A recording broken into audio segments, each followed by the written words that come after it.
Yo soy hijo de pobre y ahora mi hijo es hijo de rico. Qué triste es que le digas a un hijo que eres rico y se vuelva huevón. Y el día que tú no estás, pues no, yo creo que mis hijos sean valientes, guerreros, como he sido yo. Hay que ser obsesivo-compulsivo para nacer de pobre y que te vaya todo un poquito bien. Llegué a 1000 oficinas en 5 años, facturábamos 13.000 millones de euros al año. La compañía le íbamos a sacar a bolsa. Dicen, pero tienes que tener 1000 oficinas para que te valoremos en 1.000.000 de euros por oficina. Perfecto, reúno a todos los franquiciados. Señores, el primero que abra una se la regalo. Montar una oficina valía 20.000, me valoraban en 1.000.000 de euros por oficina, con lo cual en 48 horas abrí 1000 oficinas. Yo firmaba 25.000 hipotecas al mes, con 300.000 al año. El año pasado se firmaron en toda España 38.000. No había calculadora para valorar cuánto estaba ganando. Como cayó Lehman Brothers, pues yo calculo que perdí 10.000 millones de euros. No es más rico el que más tiene, sino el que menos necesita, y es real. Se fue el dinero, macho. Pero se fue a una velocidad que no te lo crees. Pasar de 0 a 100 es muy bonito, pero pasar de 100 a 0, la mente no está preparada para ser pobre mañana, cuando eres rico. Había veces que me levantaba cuando digo, hostia, ese día me voy a abrir los ojos, pero decía, hostia, no abras los ojos, porque como abras los ojos y estés en la calle, me da un susto. Hipotequé mi casa para pagar a todo el mundo. No he dejado a nadie colgado. Hola a todos, bienvenidos a este nuevo podcast. Hoy estoy con Javier López Pérez, un empresario que viene de la nada, que a lo largo de los años ha ido construyendo varias empresas que le han hecho millonario. Eres el fundador de Credit Service, de Área Jurídica Global, entre otros proyectos que has ido montando. Y oye, bienvenido, muy contento de que estés por aquí. Muy bien, muchas gracias. Encantado de estar en tu podcast y bueno, pues que muchas personas nos puedan escuchar y a ver qué sale de este podcast. Será muy divertido seguro. Seguro que sí. Oye, cuéntame, ¿de dónde te nace este espíritu emprendedor? Porque no vienes de una familia de empresarios. Pues no, yo recuerdo de pequeñito, como digo, mi ilusión siempre ha sido que mis padres sobre todo se sintieran muy orgullosos de mí e intentar hacer felices a mis padres, ¿no? Y entonces me di cuenta de muy pequeñito. Mis padres tenían muy poco dinero, mi padre pues, tuvo un accidente de tráfico que ni siquiera cobró, lo despidieron y ni siquiera le indemnizaron. No cobraba el paro porque le daba vergüenza, o sea, manda narices. Dijo, no, ese dinero para gente que lo necesite. Y montó un huerto y vivíamos de un huerto. Entonces, cuando venían a cobrar el alquiler, pues me daba cuenta, mi padre estaba muy triste porque no teníamos dinero para pagar el alquiler. Entonces me di cuenta, asocié desde muy pequeñito el dinero a la felicidad, que no es del todo cierto. Porque el dinero no es necesario cuando no lo necesitas o no es tan importante. Entonces asocié, para que mis padres sean felices, tienen que tener dinero. Entonces yo me cuidaré de tener dinero suficiente para que a mi familia no le falte de nada. Ni a mi familia actual, y en el futuro, si conozco a la mujer de mi vida y tengo hijos, que no les falte de nada. Y asocié ese término muy rápidamente, ¿no? Dinero a felicidad. Entonces desde muy pequeñito dije, bueno, ¿cómo se consigue tener dinero? Y fui dándome cuenta, entonces claro, no existía internet, con lo cual era más difícil tener información, de que había que ser empresario. El emprendedor es el que era libre y el que tenía la capacidad. Yo con 20 años ganaba al mes lo que mi padre ganaba al año. Entonces ya me di cuenta que había que ser emprendedor y de ahí fue surgiendo, pues eso, el día a día de un emprendedor, ¿no? Con mucha suerte y trabajando muchísimas horas, pues fui creando estructura, primero aprendiendo a vender. Para mí es muy importante aprender a vender. Desde mi punto de vista, me puedo equivocar, si yo no supiera vender, sería muy difícil crear una empresa, porque todas las empresas necesitan captar clientes. Entonces hay que aprender de ventas. ¿Cómo se aprende de ventas? Pues yo no hice ningún curso de ventas. A puerta fría, a vender enciclopedias, a vender cursos de informática a domicilio, a vender seguros, puerta fría. Luego aprender a dirigir equipos para tener, claro, si ganaba X pesetas en aquel momento y me ponía de jefe de equipo, ganaba un poquito de cada equipo. Si tenía 100 personas en el equipo, podía hacerme más rico. Luego ver cómo podía ser el jefe de todos ellos. Fui escalando y aprendiendo al máximo. Marketing también, aprendí mucho marketing, porque tienes que saber cómo captar clientes, cómo enfocarte. Y bueno, como digo, poco a poco y con mucha valentía, pues la vida fue haciendo que fuera creciendo, hasta, como digo, mi récord pues, fue tener más de 1000 oficinas en toda España a pie de calle, facturar más de 13.000 millones en financiación al año y oficinas en 21 países, asociándome con los principales bancos a nivel internacional. Citibank, General Motors Bank, en fin, con diferentes entidades, Lehman Brothers, General Electric Bank, con diferentes entidades a nivel internacional. Y bueno, fue un negocio para mí espectacular a los 20 y tantos, hasta que llegó la gran crisis subprime y, como digo, de salida de caballo, parada de burro. Y ahí nos quedamos un poco de decir, ostras, y vuelta a empezar, ¿no? Pero bueno, fue muy divertido, a toro pasado. Ahora que ya he llorado todo lo llorable, pues fue muy divertido. ¿Y ese negocio o ese emprendimiento que tenías, que comentas que con 20 años ganabas lo que tu padre en un año, ¿cuál era exactamente? ¿Era ya este proyecto del que hablas? Al principio, como digo, lo importante era vender. Entonces empecé con 16, 17 años a vender a puerta fría. Pasé una aventura muy interesante que a mí me marcó. Yo siempre digo, de todos los empresarios que se han ganado muy bien la vida, que también traemos a nuestro podcast, ¿no? Todos tenemos muchos temas en común, ¿no? Sobre todo el haber pasado por una adversidad. Decía Freud, soy un hombre muy afortunado, en mi vida nada me ha sido fácil. Y eso a toro pasado es una realidad. Entonces yo con 17 años, incluso con 16, trabajaba de camarero mientras estudiaba. Y un buen día me viene un señor al bar a decirme, oye, tú eres muy comercial, muy simpático y tal, vente conmigo, te voy a enseñar a vender, vamos a hacer planos de ciudades. Cuento muy rápido. Y dijo, bueno, ¿y esto de planos de ciudades? Pues muy fácil. Dice, me voy al ayuntamiento, pido un plano de la ciudad, me voy tienda por tienda, establecimiento por establecimiento, diciendo que voy a hacer un plano de la ciudad con la tarjeta o una foto del establecimiento, un numerito y la situación en el plano. A cada persona se le cobraba 40.000 pesetas, que habían 100, eran como 4 millones de pesetas, y hacerlo valía 1. Se ganaban 3 millones de pesetas al mes. Mi padre ganaba 60.000 pesetas al mes. O sea, esto sí se ganaba. Y ese señor me dijo, tú vienes, yo te enseño y vamos mitad de lo que hagas. El primer plano lo hice en San Cugat. Entonces, ese señor tardaba 2 meses en convencer a 100 clientes y yo convencía a 5 clientes día. Para mí era muy fácil. Pero bueno, me puse a vender y digo, oye, esto funciona. Entonces me dice el señor, pues mira, dentro de 2 meses vamos a hacer lo mismo en Canarias. Te vas a Las Palmas, en Las Palmas está mi primo, que también está haciendo algo parecido, te vas con él y ahí sí, porque allí en lugar de 40.000 pesetas pedimos 80.000. Y coño, dije, hostia, pues de puta madre. Yo todo lo que ganaba íntegro era para mis padres, solo me quedaba el bote, que a veces ganaba más de bote que de sueldo. De hecho, donde trabajaba de camarero llegué a decirle al dueño que no quería sueldo fijo, que solo quería quedarme mi bote, porque mi bote se repartía entre 5, entre el jefe y 4 camareros que éramos. Y dije, no, yo quiero mi bote para mí, cada uno su bote, ¿no? Porque yo ganaba mucho de bote. Y al final solo fui a bote y me ganaba mejor la vida, como digo, que cobrando. Total, que me propone este señor irme a Canarias, claro, 17 años, la ilusión del cambio, ¿no? De viajar, a la primera vez que cogí un avión y tal. Me fui con 1.000 pesetas escondidos en el calcetín, solo, billete de ida solo, que lo pagó él, sin billete de vuelta, diciendo, no, cuando llegues allí mi primo te recoge y no te preocupes, tienes hotel, todo pagado, tal, y empiezas a facturar y te adelantará dinero. Bueno, pues llego a Canarias, allí no hay nadie. Espero allí 12 horas, no hay nadie, no había móviles. Bueno, pues descambié el billete ya para hacer una llamada de teléfono a casa de ese señor. Él tenía su despacho en su casa. Se me pone la mujer, me dice que se ha separado del marido, me dice pestes de él, que no vuelve a llamar y que nunca más cogerá el teléfono. Tío, bueno, pues resumiendo, porque fue muy divertido, tardé 45 días en encontrar la manera de volver a casa. Esa noche tardé 12 horas andando en llegar al hotel, desde el aeropuerto.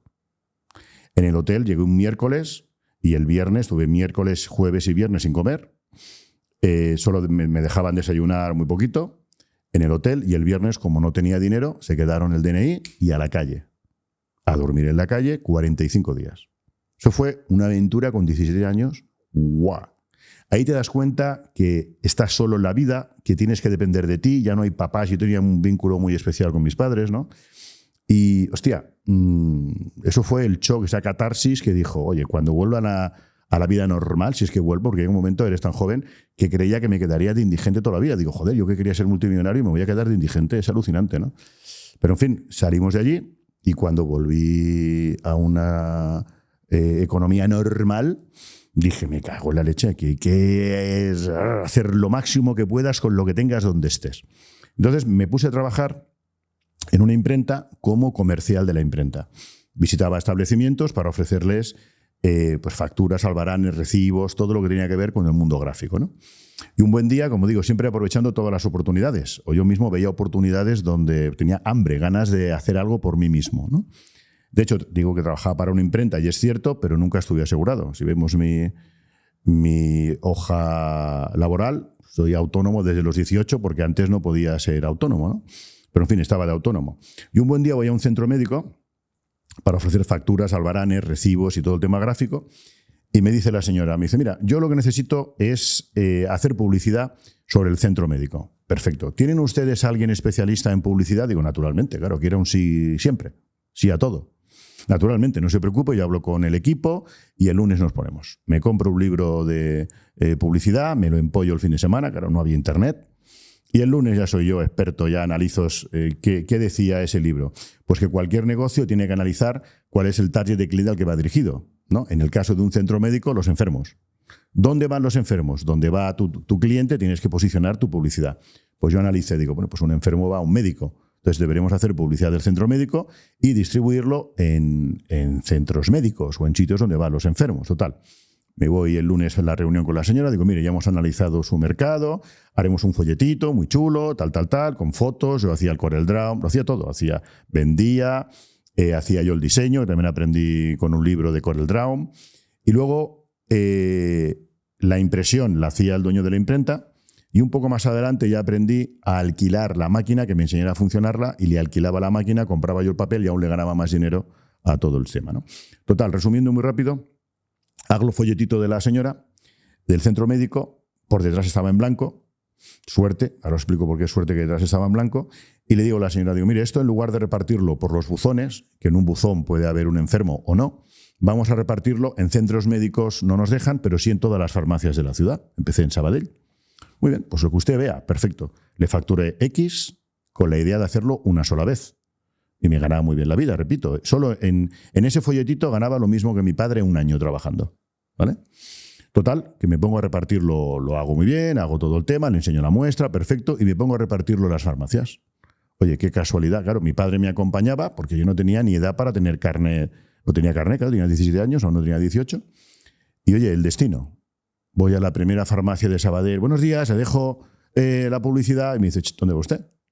Si yo soy el presidente del Colegio de Farmacéuticos. Digo, wow, empezamos bien.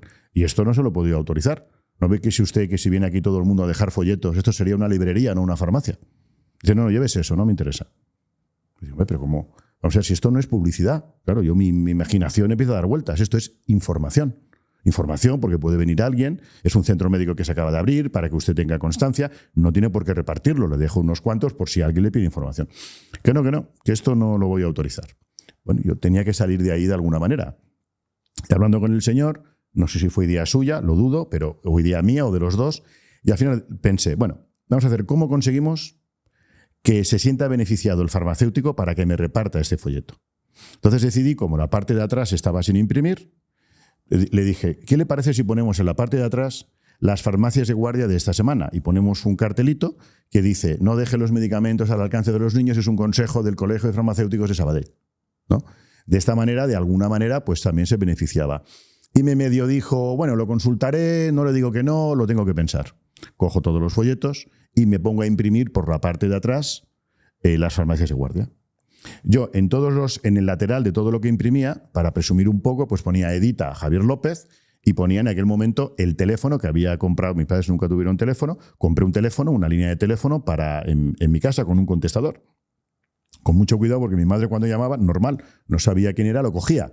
Y claro, pues la pobre señora medio sorda, dígame, no sé qué, pues era una secretaria un poco divertida, ¿no?, para el médico, ¿no? Pero en fin, anotaba el número de teléfono de casa de mis padres y me puse a repartirlo. Se lo enseñé al señor, le gustó, venga, me pongo a repartir. Bueno, me pongo a repartir, claro, son 100 y pico farmacias, todo el día, mañana y tarde. Y al mediodía, cuando llego a comer, mi madre me dice, oye, hijo, ¿estás bien? ¡Qué miedo, qué susto! No paran de llamar médicos. Claro, un centro de rehabilitación, un centro médico, de todo tipo de médicos, ¿no? Y claro, ella pensaba que es porque me había puesto enfermo. Y es que habían médicos que lo habían visto y me llamaban para anunciarse la semana siguiente. Con lo cual dije, hostia, yo quería hacerlo una sola vez, pero veo que hay negocio. Entonces, que si hay negocio, sigo adelante. Resumiendo, ese folleto lo dividí en dos. Puse una clínica dental y ese centro médico, luego en 4, en 6, al final hice un folleto, me cabían 90 anunciantes a 5 centímetros, 5 por 5 cada anuncio, cobraba por cada anuncio 10.000 pesetas, que eran 900.000 pesetas al mes. 900.000 pesetas ganaba mi padre cada 10 años. Y a mí el folleto me costaba 25.000 pesetas de coste y ganaba 900.000. Y encima a los clientes que firmaba les hacía firmar por un año. Con lo cual tenía 9 millones de pesetas, un piso valía 3 millones. Al año, en cada ciudad, llegué a tener 20 ciudades. Yo solito, buscando repartidores y montándomelo todo, trabajando un huevo de horas. Y un buen día ahí gané mucho dinero.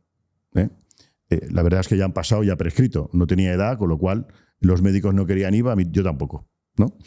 Pero bueno, eran otros años, ¿no? Eran otros años que sí, Franco había muerto, desde luego, pero estamos hablando de los años 90, 80 y pico, ¿no? ¿Cómo funcionaban los impuestos en aquel entonces en España? Pues claro, yo no lo sabía porque como no los pagaba, ¿no?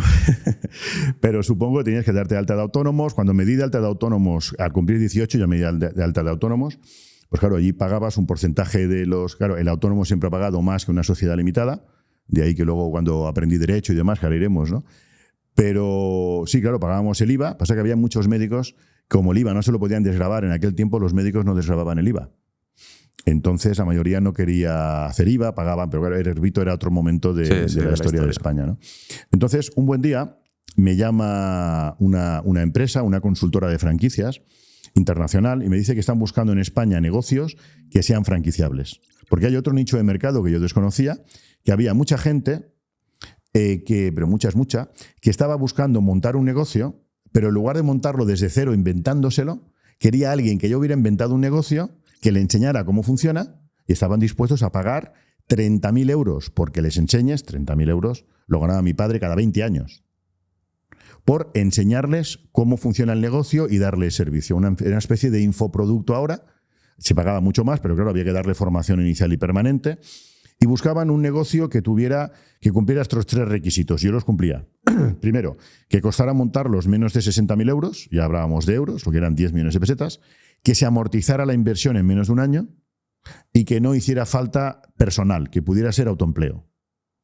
Lo cumplía. Mi negocio se recuperaba en 3 meses. Entonces esta consultora me dijo, pues voy a ayudarle a franquiciar. Estuvo muy interesante, aprendí mucho. Y perdón que te corte, ¿tú le pagaste a ellos por este servicio o ellos a ti? Ellos iban a un porcentaje de los primeros 100 franquiciados, el 50% de la facturación del canon de entrada. Vale. De esos 30.000 se quedaban 15.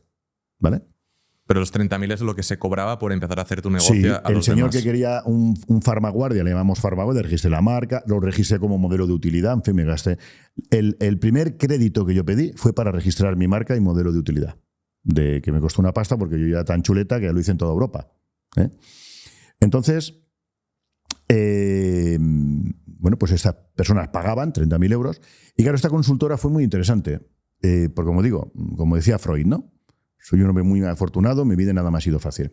Los primeros 3-4 franquiciados me pagaron la mitad. Los otros 90 se quedaron el 100% del dinero, me decían que no vendían y se habían quedado el dinero. Y encima, con uno de los franquiciados montaron una competencia y querían a estos señores que habían cobrado el 100% montar una paralela. Alucinante. Entonces aprendí y dije, me cago en Dios, pues me están tomando el pelo.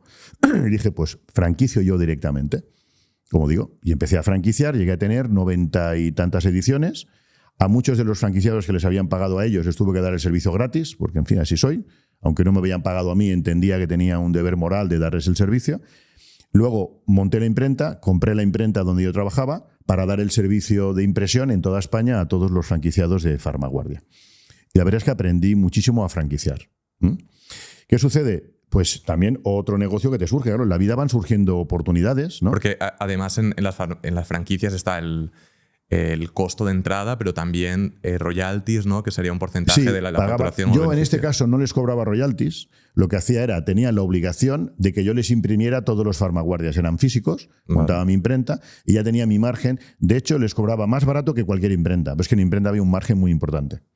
Con lo cual les decía, en lugar de royalties, te imprimo yo y te cobro menos que en una imprenta en tu ciudad, contando el porte desde Barcelona a cualquier parte de España, y ahí había un royalty enmascarado, que ya os lo decía, en mi margen, pero claro, si algún día decidís imprimir fuera, que por contrato no podían, os tendría que cobrar un royalty, ¿no? Vale. Era un contrato un poquito así, normal, era muy joven, pero en fin, funcionó fenomenalmente bien. ¿Y qué sucedió? Por un lado, la mente de joven que siempre quieres emprender y hacer cosas, me empecé a quemar. Yo iba por la calle mirando médicos, iba todo, ¿sabes? Cuando iba con mi novia por la calle solo viendo médicos y salía algo nuevo, o sea, una obsesión. Hay que ser obsesivo compulsivo para nacer de pobre y que te vaya todo un poquito bien. Y luego, como digo, me empezaron a llamar universidades para dar charlas, porque claro, pues oye, pues un chico joven me dieron el premio a la franquicia más rentable de España, una consultora de franquicias, Tormo y Asociados, y dije, ostras, pues claro, me empezaron a llamar, no te puedes imaginar, pero y empresarios en aquel momento de super éxito, millonarios, pues por ejemplo, Ruiz Mateos, por ejemplo, que me decían, oiga, explíqueme qué es eso de la franquicia, que no entiendo cómo funciona. Y me di cuenta que había otro negocio muy interesante que era asesorar a otros empresarios o emprendedores lo que era la franquicia. Y monté una consultora, Franchising House, que es ahora Área Jurídica y Financiera, la misma sociedad. La tengo desde el año, la creé creo en el 92. Fíjate si tiene años esta consultora, le he cambiado el nombre. Total, que empecé a ayudar a franquiciar a otros negocios. Y me gustaba más ir a ver a un empresario que me explicara su negocio para ver cómo franquiciarlo, que no tanto los médicos, la impresión y tal. En ese impasse explota y sale Internet. Claro, cuando sale Internet, pues no estuve a la última, que es lo que no quiero que nunca me vuelva a pasar. Pensé que eso era algo que no iba conmigo, Internet, como ahora inteligencia artificial, que desde luego va con todos los negocios del mundo. Y en lugar de especializarme en Internet y sacar el Farmaguardia en Internet, pues los médicos ya no se anunciaban porque nadie llamaba, la gente no cogía el Farmaguardia porque lo podía ver de Internet, y poco a poco fui dejando que cerrara, ya tenía dinero, no me motivaba ese negocio. Hubo un grupo farmacéutico que me quiso comprar y ni siquiera les atendí, imagínate, podía haberlo vendido. Y me centré en Franchising House, en asesorar a otros empresarios a franquiciar su negocio, y aprendí mucho. Y en ese impasse me di cuenta, como digo, que tenía yo que montar, porque me cansé durante un tiempo, vino muy bien para aprender de otros, pero me di cuenta que trabajaba para terceros. Me dejaron colgados varios franquiciadores que tampoco me pagaron y me di cuenta que era el momento, había aprendido, de montar mi propia franquicia y todo lo que yo sabía enfocarlo en mi propia franquicia. Viajaba bastante a Estados Unidos, a la feria de Washington, que es la más importante del mundo, para ver negocios americanos que se pudieran traer a España, que fueran inversión 60.000 euros máximo, que se recuperara la inversión en un año y que necesitara poco personal, no autoempleo, porque para montar un credit services hacían falta 2 personas y una oficina a pie de calle, pero que hiciera falta muy poca estructura. Y allí vi la figura del financial broker. El financial broker, que aquí ni se conocía, de hecho todo lo que sonaba broker parecía que era bolsa, no tanto hipotecario, pues era como un corredor de seguros, que tú cuando vas a ofrecer a un cliente un seguro, pues puedes ir con la marca X y solo vendes lo de la marca X, o puedes ir con diferentes compañías de seguros y hacer ad hoc lo que necesite el cliente. Igual el plan de pensiones de un señor de 50 años, el mejor es AXA, bueno, ya ha cerrado AXA, pero en fin. Y sin embargo, para un seguro del hogar, pues es mejor Mafre. Y para el seguro del coche, si tienes 25 años, el mejor es Catalana Occidente, pero si ya tienes más edad, el mejor igual es, pues yo qué sé, el que sea. Otro, ¿no? Entonces, esto con los bancos, porque no había cultura financiera en España, ni sigue habiendo ahora, después de 25 o 30 años, ¿no? Y dije, oye, ¿y si soy capaz de tener un portfolio de bancos para ofrecerle al cliente final el mejor banco? Y de hecho, inicialmente, los brokers en Estados Unidos le cobraban al cliente, no al banco. Una comisión solo, unos honorarios profesionales, solo a éxito. Oiga, yo voy a buscar la mejor hipoteca. Si se la consigo, me pagará usted un bonus, solo si se la consigo. Y en lugar de pedirle 100.000 euros, le pido 105.000, son mis 5, pero la cuota mensual que usted pagará con 105 es mucho más baja que la que pagaría con su banco con 100.000. Bueno, pues vi que era interesante, con 2 narices. Muy importante quitarte todas las barreras mentales de que yo no puedo hacer eso porque no soy financiero, de que no puedo porque ¿cómo me voy a meter yo en el mundo financiero si no me llamo Botín? ¿Cómo voy a conseguir? En fin, pero quitarte los miedos. Era demasiado osado y eso es muy importante. Entonces, decido montar ese negocio en España. Primero, como digo, haciendo acuerdos con los directores locales. Iba a la ciudad, en Sabadell, monté el primero. No, en Barcelona fue el primero, el segundo fue en Sabadell. Y bueno, pues monto una oficina a pie de calle. El primer nombre que le puse con 2 narices, que lo registré, me lo permitieron registrar en toda Europa, fue Credit Bank. Luego el Banco de España me obligó a cambiarlo. Claro, montas una oficina a pie de calle y pongo Credit Bank, pues claro, la gente entraba a pedir financiación. Y me di cuenta, aunque quería ofrecer todos los servicios, igual sacas el producto y luego tu mente va analizando el mercado y vas poniendo el producto ad hoc a lo que el cliente pide. La gente prefería ir a un Banesto o a un banco X para pedir financiación. Y si su banco se lo daba, se quedaba con el banco, aunque fuera más caro. Nadie sabía qué diferencia entre un RPH, entre el Euribor. No, oye, voy al banco a pedir al banco de toda la vida. De ahí que registrara la frase sé infiel a tu hipoteca, para que fueran infiel a esa seguridad de ir siempre al banco, ¿no? Al banco habitual que ellos tenían. Me di cuenta que el cliente, cuando su banco le decía que no, era cuando venía a verme. Entonces yo tenía que ser más hábil en conseguir bancos con un criterio de riesgo pues mayor que el banco suyo tradicional. O su banco le pedía que tenían que avalar los papás y yo conseguía algún banco que tenía más ganas de captar hipotecas que no te obligaba a avalar. Eso dependía en aquel momento mucho del director. Tenía que hacer amistad con los directores de oficina, que en aquel momento tenían capacidad de reacción y tenían atribuciones que se llaman, muchos hasta 200.000 euros. Podía decidir el director A, no decide ni el presidente prácticamente. Pero antes el director de oficina tenía muchas atribuciones. Entonces me decía Bankinter, por ejemplo, el director, Javier, me han pedido hipotecas y este mes puedo ser más, el mes que viene igual no, porque ya estoy cubierto, pero ahora necesito hacer hipotecas, no me importa llegar al 100 más gastos. Bueno, pues ese mes iban todas a Banesto, iban todas a Bankinter. Cada mes iba viendo con los directores la manera de ir enfocando.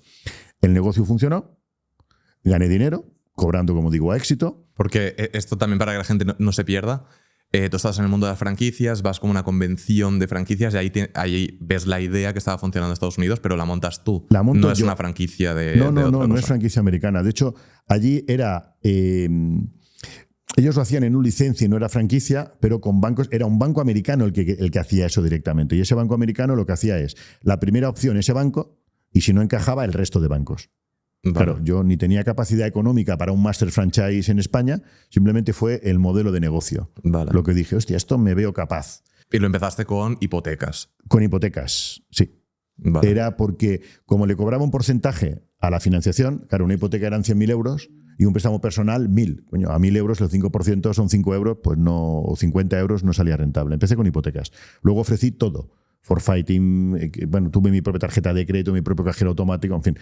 Resumiendo, cuando ya tenía mis 3 centros propios y funcionaban, dije, esto ya sabía de franquicias, me atrevo a franquiciarlo. Y magia potagia. Llegué a 1.000 oficinas en 5 años, traje bancos americanos en exclusiva en España, facturábamos 13.000 millones de euros al año, la compañía la íbamos a sacar a bolsa, me asocié con General Motors Bank, íbamos a abrir 4.000 oficinas en Estados Unidos, abrí 21 países. Bueno, aquello se me fue de las manos, fue un crecimiento espectacular. Repito, trabajando mucho, analizando qué es lo que pide el cliente y siendo muy valiente y fuera barreras.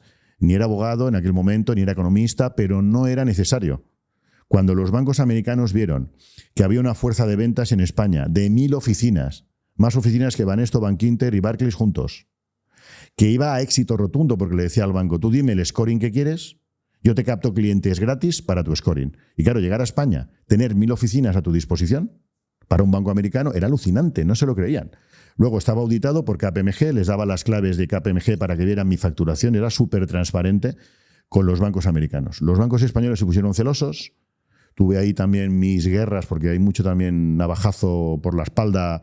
En fin, fue apasionante las aventuras que tuvimos, ¿no? Y el modelo de negocio sí que era, o sea, lo evolucionaste a cobrarle a las instituciones. Cobrar, ¿no? A todo el que se menea. A todo el mundo que beneficio le tengo que cobrar. O sea, cobras al cliente y al banco. A todo el mundo que se menea. Vale. Sí, o sea, es normal. Te doy un servicio, pues oye, al banco le cobraba por su bonus. Recuerdo una vez, el presidente de un banco me dijo, Javier, necesito firmar más hipotecas, obligatorio. Digo, ¿cuál es el bonus que te pagan? 20 millones de euros le pagaban al presidente de bonus. ¿Qué me das a mí? Recuerdo una vez en una reunión, claro, cuando ya tienes un volumen, cuando tienes 1.000 oficinas, cuando tenía campañas de publicidad que fichamos a Imanol Arias, que en Cuéntame era la persona de las más influyentes, ¿no? Me costaba una pasta, pero una pasta es una pasta, ¿eh? Te diría, yo pagaba a Imanol más que todo lo que ganaba de EBITDA mi competencia. O sea, que nadie podía fichar a este hombre, ¿no? Y entonces me acuerdo que me llama una entidad financiera. En aquel momento teníamos entre millón y millón y medio de euros en publicidad mensual, 160 personas en call center para captar leads y pasarlos a las oficinas más cercanas, ¿no? Y todo eso lo cubría yo. Total, y toda la estructura de 1000 oficinas. Habían propias, habían franquiciadas, ¿no? Empecé a franquiciar. ¿Qué porcentaje era propia y franquiciada? Pues había unas 100 propias. Luego, cada vez, cuando alguna franquiciada no funcionaba, yo era muy valiente. Si a ti el negocio no te funciona, me sentaba contigo. Oye, no te funciona a ti, me lo quedo yo. Y me quedaba yo la franquicia que no funcionaba. Luego cambié porque me daba cuenta que habían franquiciados que entraban, aprendían, me decían que no funcionaba, se la recompraba y luego montaban una competencia. Entonces ya empecé a dar cuenta que no quería ser yo el más tonto de la película, ¿no? Pero en fin, al principio lo hacía así. Y entonces, como decía, me llama un banco y me dice, señor López, me gustaría, ya había conseguido titulizar hipotecas, que eso da para otro podcast. ¿Qué es titulizar una hipoteca? Tú piensas que en una hipoteca le ganas de media, por eso se inventó la cláusula suelo, porque es para calcular cuánto se gana una hipoteca. Una hipoteca de media 100.000 euros, si le cobras de media a un cliente el 4 anual por 50 años, es decir, hipotecas a 50 años. Hipoteca 50 años al 4%, ¿cuánto le ganas? 50 años por 4, 5 por 4, 20, el 200%. Quiere decir que a 100.000 euros le ganabas 200. Pero sí, pero en 50 años. Sí, pero es que hay una manera de que te adelanten los 50 años por adelantado. ¿Cómo? Titulizando. Quiere decir que al titulizar, a cada 100.000, en 24 horas le ganaba no 200 porque se quedaba en un margen, pero sí 180. 200 para redondear. A cada 100.000 le ganaba 200. Pero ojo, esos 200 que ya tenía, me dejaban meterlos en el sistema 30 veces.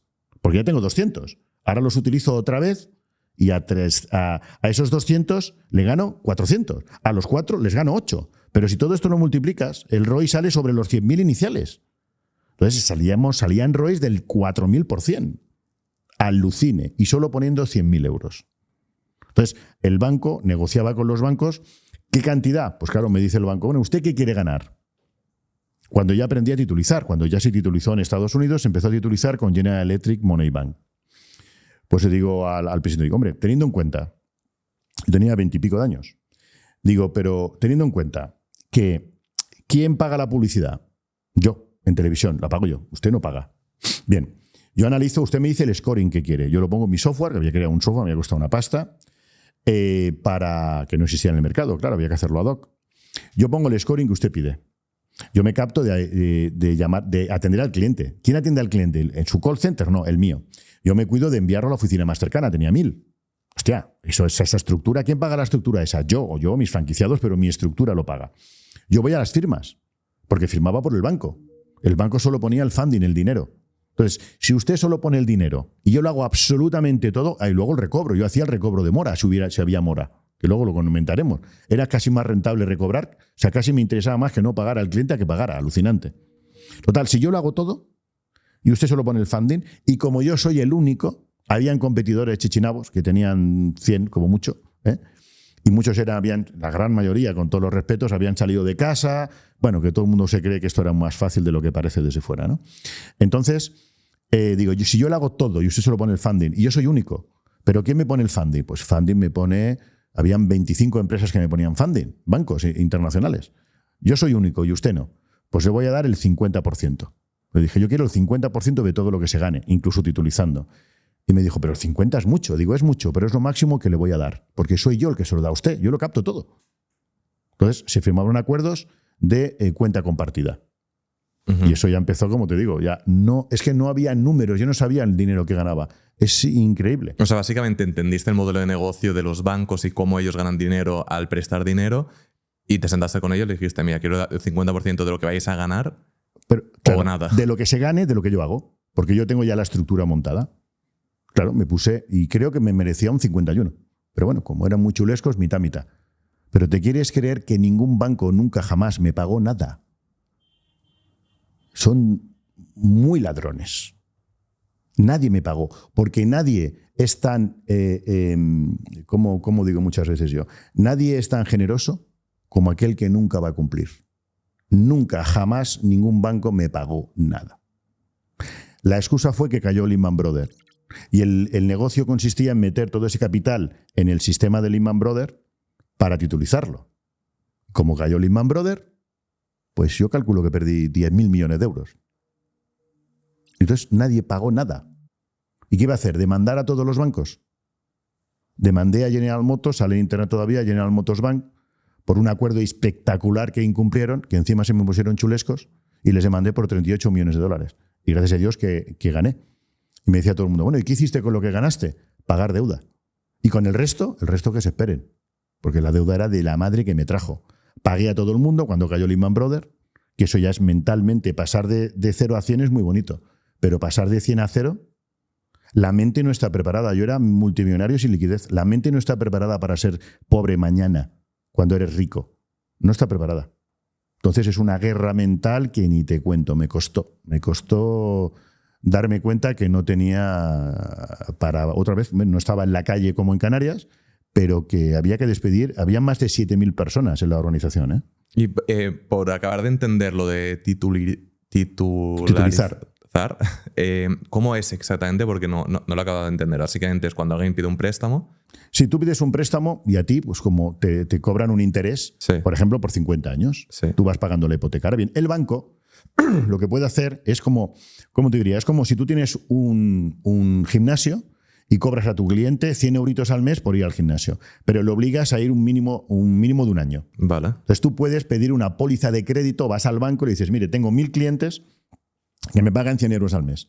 Lleva 2 meses pagando, con lo cual hay continuidad. Adelánteme dinero contra esto. Vale. Y te cobran un interés. Pues igual, pero la titulización es espectacular. Es como, perdón que te corte, como decir... Avanzar el dinero. Exacto, como vender futuro. esa hipoteca. No es autorizada. venderla bien, es que te adelanten el dinero, porque la hipoteca sigue siendo tuya. La titulización es muy complicada jurídicamente, Vale. porque realmente la morosidad al titulizarla, esto ya lo han dicho muchos tribunales, es que es muy complicado, porque esto es el sistema americano, el sistema financiero, el capitalista, que lo inventaron los americanos, y es tan rizado que luego cierran todos, y la hipoteca ¿de quién es realmente? De quien tituliza, de Lehman Brothers.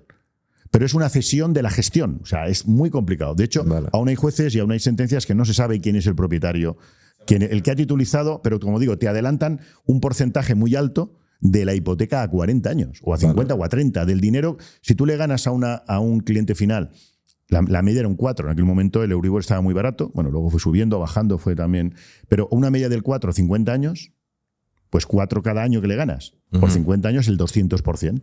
Te adelantan un porcentaje, el 180, se quedan un porcentaje ellos, pero te adelantan de golpe, tú tienes 100.000 euros para la hipoteca y en 48 horas, una vez que se ha demostrado durante un tiempo que esas hipotecas que haces las valora, le ponen un rating, en mi caso tenía AA, o sea, prácticamente super full, ¿no?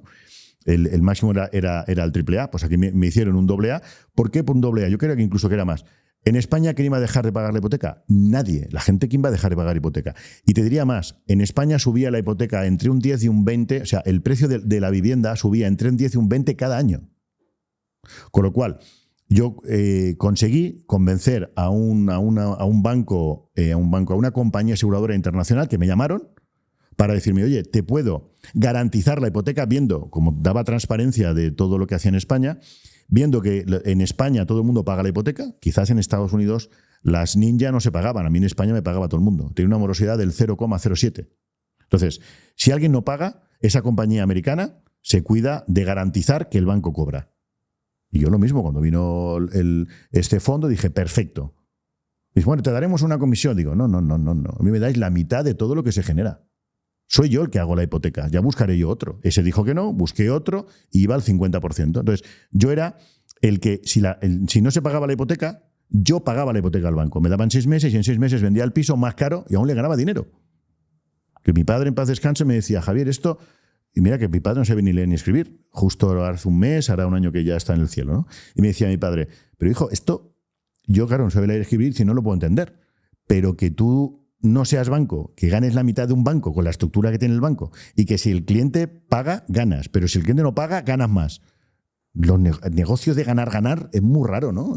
Bueno, luego explotó todo como explotó, pero no explotó por España, vuelvo a repetir. España explotó porque no había dinero para seguir, pero en España todo el mundo pagaba su hipoteca. Y si no pagaba, yo vendía el piso, con lo cual los bancos me garantizaban aún más, sabían que las hipotecas generadas por nosotros tenían un rating positivo, con lo cual había más funding, más dinero para seguir financiando a mis clientes.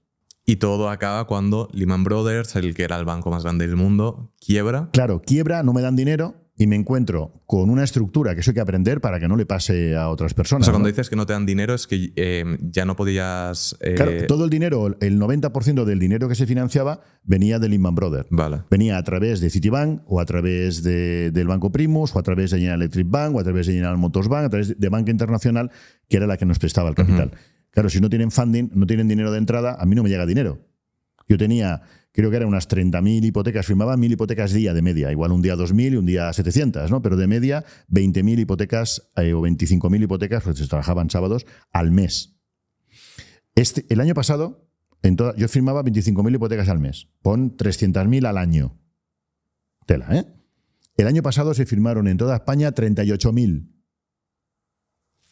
Y yo solo firmaba 10 veces más que toda España junta. O sea, tela la estructura, como digo, hace años, ¿no? Entonces, ya me he despistado un poco con las cifras, ya ves, vuelvo otra vez a ese momento. Y se me va. Que básicamente ya no podías ofrecer hipotecas porque quebraron los bancos. Claro, al cerrar el banco me quedé con 30 y pico mil hipotecas con firma en notaría que no había dinero para pagar. Y claro, si no hay dinero no se firma. Pero es que aquí hay un lío de dos pares de narices. Porque el que estaba esperando el dinero era para comprar un piso que había dado una paga y señal, que ahora perdía la paga y señal, las arras, porque no tenía dinero. Había una responsabilidad civil también de Credit Services porque se había cometido y el que tenía que recibir el dinero no lo recibía, había vendido su piso y ahora no vendía el suyo, había comprado otro. Bueno, un lío tremendo judicial que dije, madre mía, en el rollo que nos hemos metido. Si no hay dinero, no podemos seguir con el modelo de negocio. Porque fue de un día para otro. De un jueves a un viernes. Es cierto que en Estados Unidos cayó antes, yo debería haber estado más atento, pero estaba abriendo a nivel mundial. Y a mí me dijeron que era un tema puntual, que en España, como realmente vivían más de España, me dijeron, mira, como en Estados Unidos hay un problema con la subprime, porque allí se pasaron, falsificaban documentación, parece ser, le daban intereses, dineros a todo el mundo. Yo recuerdo una conversación, también hace muchos años, sin poder decir por secreto profesional con quién, que me dijo un banco en Estados Unidos. ¿Sabes qué pasa, Javier? Que tenemos morosidad en Estados Unidos. Claro, allí la economía baja un poco. En Detroit pues hizo quiebra General Motors, pues baja un poco. Y claro, si hay 100.000 trabajadores en Detroit que han comprado una hipoteca al 100% y no venden coches, no puede pagar la hipoteca. Y de golpe 100.000 impagos, oye, pues... hostia, esto duele. Y claro, allí el mercado es a lo grande. Todo va mejor a mejor y cuando va peor de golpe. Entonces, un batacazo en Estados Unidos le hace mucho daño a Lehman Brothers. Pero en España la gente pagaba todavía. Entonces me decía, no te preocupes, nos enfocaremos más en España y en otros mercados. Ábreme Rumanía, Bulgaria, Croacia, Austria, Sudamérica, abrí un montón de países. Y por allí sí que el mercado está, nos enfocaremos más en esos mercados. Y yo les creí. No creo que me engañaran, sino que no sabían bien. Claro, luego el agujero era tan grande en Estados Unidos que se llevó todo, hasta lo bueno se convirtió en malo. Y de golpe me encuentro que no hay nada de dinero para el 2008. Y digo, bueno, pues haremos, claro, que buscar, monté una correduría de seguros, vamos a ofrecer seguros también a los clientes. Pero claro... Dentro del mismo paraguas. Claro, pero es que en una hipoteca se ganaban 10.000 euros, en un seguro 20 euros. Mantener estructuras, había muchas oficinas propias, franquiciados que decían, oye, esto no funciona, me voy, yo le recompraba.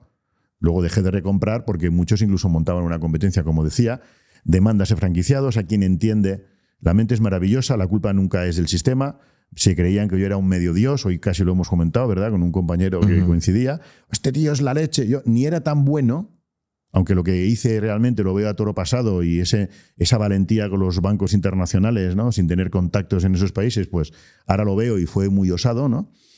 Pero ni era yo tan bueno ni era tan malo. Cuando el funding no vino, no puede ser que me dijera, como digo, esos haters que ahora estáis acostumbrados, ¿no? Ahora, el otro día incluso vino un compañero que le hicimos un podcast que gana dinero con los haters. Yo alucino, ¿no? Pero yo, el primer hater que me dijo y escribió en la prensa, me pusieron querellas, claro, todo eso lo he ganado, lógicamente, porque yo no era Lehman Brothers, o sea, ¿no? Y, hostia, a mí que hablaran mal de mí cuando era mentira, hostia, me dolió que no te lo puedes imaginar. Luego te das cuenta que es parte del juego. No puedes ser un triunfador si no aceptas que alguien hable mal de ti. La envidia, y más en España, es importante, ¿no? Pero me dolió mucho. Y dije, oye, mira, que os den a todos. Me enfadé, podía haber seguido con Credit Services, también es cierto, pero me sobrepasó todo. Dije, oye, señores, cierren. Tenía una cláusula penal por cierre. No os cobro la cláusula penal por cierre. ¿Qué es una cláusula penal por cierre? Todo aquel que cerraba el negocio cuando todavía había y montaba una competencia, les ponía una demanda. Vale. Y demandé a muchos. Y he ganado el 90% de demandas contra clientes, contra franquiciados que me han montado una competencia. Yo, aquel señor que el negocio no funcionaba, que decidía cerrar, oye, pues no hay problema, cierra, te entiendo. Pero hombre, el que te diga que no funciona con la marca Credit Services, pero sí con Service Credit, a ver, ¿somos tontos o somos tontos? ¿No? Entonces, me enfadé mucho con mucha gente que nos hizo esto, nos montó competencias, ¿no? Cuando por contrato no se podía, ¿no? Pero en fin, decidí, oye, no te pido, no me pides. Porque al final luego tenía sentencias firmes y eran insolventes, con lo cual no yo podría tampoco quedarme 180 o 200 viviendas de personas que he ganado la sentencia firme y tenía una casa libre de cargas, ¿eh? Y podía haberme quedado la casa de todas esas personas. Tengo 17 millones de euros en sentencias firmes. No he ejecutado ninguna y he dejado que mueran. Ya han prescrito la mayoría, que son 20 años. Y algunas están por prescribir. No voy a reclamar a nadie. Hice un pacto conmigo mismo. Mi negocio no puede ser quedarme en la casa de alguien, aunque por contrato corresponda o por sentencia firme. Y dije, bueno, es una aventura. Vale, stop. Y me doy cuenta, como digo, la mente cuando estaba como groggy, porque es que ese choque, tanto de todos contra mí como del sistema como tal, la mente tenía 30 años, hostia, esto 30 y pocos ya, me fue un shock importante. A título personal también, para que la gente lo entienda, porque se habla de facturaciones súper grandes y tal, pero tú a título personal, ¿cuánto podías estar ganando en aquella época? La sociedad era una sociedad anónima unipersonal, 100% mía. No había dinero. Yo calculo 10.000 millones de euros en todo ese tiempo, titulizando todas las hipotecas. Si Lehman Brothers no hubiera caído, pues no sé dónde estaría yo. Porque es que todo el sistema lo volvía a titulizar sobre la titulización. No había capital para valorar, no había calculadora para valorar cuánto estaba ganando. Porque eran 1.000 hipotecas día que se iban multiplicando. Y repito, de una hipoteca de 100.000 le podías llegar a ganar 4 millones. Firmaba 1.000 al día, 4 millones por 1.000 al día. Y ahora eso titulízalo 30 veces. Es que no hay números, es que no hay números. Pero claro, yo pensaba, digo, bueno, pues ya está. Soy trillonario y ahora pues a seguir creciendo, abriendo países. Me vino a ver un banco, lo recuerdo, y tengo hasta la foto, que me ofrecía 360 millones de libras por Credit Services. Y a mí Lehman Brothers me dijo en su momento, Javier, sacaremos la compañía a bolsa, ahora que abres los 4.000 puntos de venta en Estados Unidos, y valoraremos 1 millón de euros por oficina. De ahí que cuando teníamos 500 y pico, dicen, pero tienes que tener 1.000 oficinas para que te valoremos en 1 millón de euros por oficina. Perfecto, reúno a todos los franquiciados. Señores, el primero que abra una se la regalo. Pues todo el mundo, la mayoría, habían 500 y pico, 600 que dijeron, yo abro una, te la regalo. Montar una oficina valía 20.000, me valoraban en 1 millón de euros por oficina, con lo cual en 48 horas abrí 1.000 oficinas.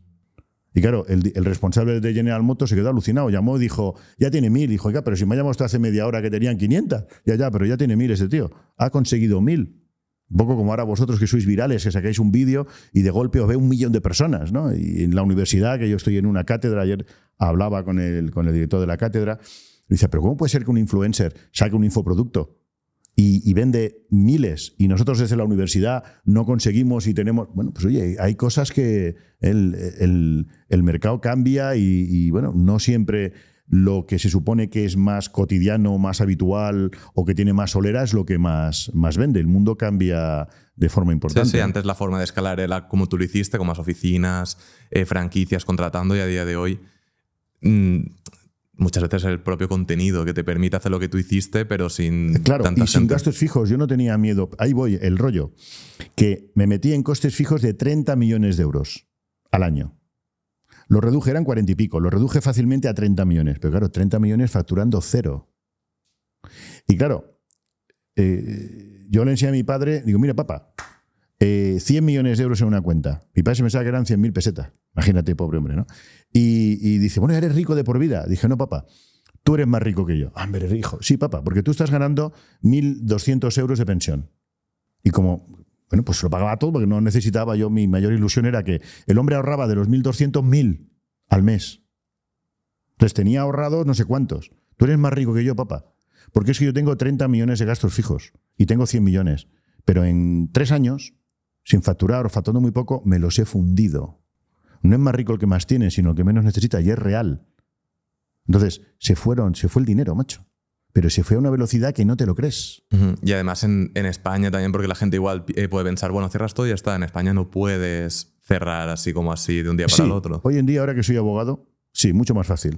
Debería haber cerrado todo, que todo el mundo fuera a cobrar al Fogasa y las cuentas que tenía internacionales haber vivido de por vida de ese dinero. Pero era muy joven o consejos vendo para mí no tengo. Hipotequé mi casa para pagar a todo el mundo. No he dejado a nadie colgado. Tengo, creo, una sentencia por ahí que no pienso pagarla, o que la sentencia no es contra mí, es contra la compañía, que la tengo ahora mismo, pues posiblemente para cerrarla en breve, ¿no? Una sentencia tonta que tengo ahí colgada, pero a todo el mundo, trabajadores, a todo el mundo que tuve que pagar, pagué íntegramente a todo el mundo. Si no, tendría millones de haters ahora cuando vuelvo a salir a la palestra y tal, ¿no? Y todavía hay gente, hostia, me acuerdo de ti, de tal. Coño, si hubiera hecho las cosas tan mal como decía, me hubieran pegado un tiro, porque es que habían 7.000 personas involucradas.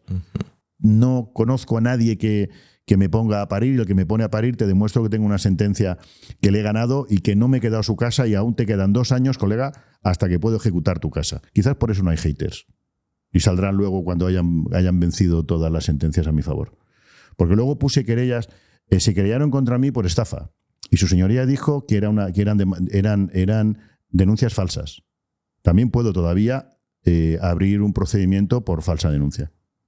O sea, que tela, pero como te digo, estar tanto metido en el mundo jurídico hizo que acabara derecho y que viera que hay otro negocio muy interesante en todas esas personas que ya aprendí a captar ese nicho de mercado, que necesitan financiación y no le conseguía financiación. Me decían, es que si no el banco me embarga. Y digo, coño, pues igual el negocio está en ayudarles a paralizar las ejecuciones hipotecarias. Busqué un abogado socio que no me salió bien. Normalmente el primer socio con el que te alías cuando tienes prisa no es la mejor opción, la primera, muchas veces en el mundo de los negocios. La prisa es mala consejera. Claro. Y aquí todo el mundo va a la suya menos yo que voy a la mía. Hay gente buena, pero el ladrón lo hace la ocasión. Y yo era tan exageradamente confiado. A mí era muy fácil robarme, muy fácil. Me robaban mucha gente me robaba. Luego, cuando hice cálculo, por ejemplo, me robaban, pues por poner una idea, para que veas, yo habré perdido en robos, pues el otro día lo calculábamos, unos 80 millones de euros. Por ejemplo, robo es que, es que claro, sociedad unipersonal, 7.000 personas, 13.000 millones financiando. O sea, yo podía calcular el papel higiénico. ¿Tú sabes el papel higiénico que gastan en tu empresa? Pues igual, si tienes 4 cagones, sí, pero yo tenía 7.000 cagones. Entonces, ¿qué sucede? Que me hago un cálculo y resulta que me robaban 100 papeles diarios de papel higiénico. 100 diarios. Yo pensaba siempre, son las mujeres. ¿Por qué? Hombre, si un tío va al lavabo, ¿qué se lo mete? ¿Dónde te escondes un papel higiénico entero? En el paquete. Yo no creo que tengan todos un paquetón. La mujer igual va con el bolso, con todos los respetos, no es que, y en el bolso, bueno, habrán hombres con bolsos, pero son los menos, ¿no? Pero, oye, y lo guardaban en el bolso. Me robaban 100 rollos diarios. Luego me di cuenta que no, me robaban 30. Los otros 70 era el jefe de compras que decía que compraba 100 y no era verdad. Compraba 70 o compraba 50 y me robaba la diferencia. Bueno, de ese papel higiénico ya ni te cuento. Sí, llegaba a una ciudad, ¿cuánto hemos firmado este mes? Hemos firmado 30.000 euros. Ah, muy bien, habían firmado 87, se habían quedado la diferencia. O sea, y cuando lo ves todo, cuando lo analizas, cuando lo miras, dices, madre mía, era un negocio tan espectacular. Aprendí una frase que me enseñaron en Estados Unidos, muy triste. Dice, negocio que no da para que te roben no es negocio. Me robaban a manos llenas. El otro día... ¿Cómo viviste también como ese momento de decir, oye, cuando todo va bien, todo el mundo es tu amigo, todo bien, perfecto, pero cuando va mal, darte cuenta de que te habían robado, no sé qué? Me chocó, como te digo, fue un shock. Porque sobre todo que hablaran mal de mí. Hubo un señor que me extorsionaba, hablaba mal de mí, pero perrerías, y hacía en sus medios de comunicación viñetas mías, que me caía, que no sé qué, y tal y cual. Me pusieron orejas de burro, no sé cuántos, ¿no? Y claro, yo llevaba muy mal que hablaran mal de mí, porque era mentira. O sea, que yo era un usurero, que era mentira. En fin, entonces lo llevaba muy mal. Luego aprendí, como digo, que para triunfar tienes que aprender a que hablan mal de ti. Pero lo llevaba muy mal, muy mal. Era muy joven y muy tierno y lo llevaba muy mal. Y eso ha hecho que después con los años, pues igual cuando has sido muy bueno con la gente y luego has visto que esa misma gente con la que eras bueno igual no te ha ayudado aún pudiendo, ¿Te ha cambiado un poco tu personalidad hacia menos de la gente? O... Sí, pero para bien. Se aprende de los errores. De las dificultades salgo más favorecido. Hubo gente muy buena que luego se portó medianamente bien, pero claro, ya no te siguen. Yo los entiendo. Todo el mundo tiene una familia a la que alimentar y cuando ven que tú triunfas, Javier, donde tú digas voy. Pero cuando no sabes dónde vas, si no sabes dónde vas, vete en un coche, no vayas en autobús cuando no sabes dónde vas. No metas nadie en tu autobús si no sabes dónde vas. Y hubo un tiempo que no sabía dónde ir y se notaba. Normal que la gente saliera del barco. Sí, sí. Normal. Yo mismo les invitaba a salir. Oye, iros, que no sé si voy a la deriva o no, pero iros. Había gente que dice, no, yo quiero seguir. No, porque no quiero tener la responsabilidad de encima. Porque claro, es que llega un momento cuando hay 7.000 personas que tienen familia, que viven de ti, no se va notando, pero la mochila pesa un poquito más, y un poquito más, y un poquito más, y un poquito más. Y luego te das cuenta a nivel internacional que no hay pasta, que no hay fondos, que no hay tal. Y como decían en el otro día, ¿no? La sensación, ¿os acordáis cuando tenéis esa pesadilla, esa sensación de pesadilla durmiendo y te despiertas y se acaba la pesadilla? Pues esa sensación, pero es permanente porque no puedes despertar porque ya estás despierto. Esto es un sueño, ¿cómo no va a haber dinero? Hablaba mi directora de contabilidad. Carmen, teníamos oficinas en 21 países, tenía pasta en todos los lados. Carmen, traigamos capitales, hagamos tal, hagamos... Y suerte que me pilló sin ni una póliza de crédito, no tenía financiación ninguna. Yo crecía, gracias a Dios, con fondos propios. Y en las cuentas compartidas nunca pedí ni un adelanto, otro fallo importante. Luego resulta que un competidor mío que tenía 20 oficinas, que cuando yo creé todo esto, claro, la gente se sumaba, también entró en cuenta compartida y pidió al hombre un adelanto de 100 millones de euros y se los dieron. Y tenía 10 oficinas y yo 1.000. Coño, ¿qué adelanto hubiera pedido yo? ¿Pero para qué voy a adelantar dinero si no lo necesito? ¿Para qué voy a quedar débil delante de los... O sea, un despropósito a toro pasado si volvieran a hacer.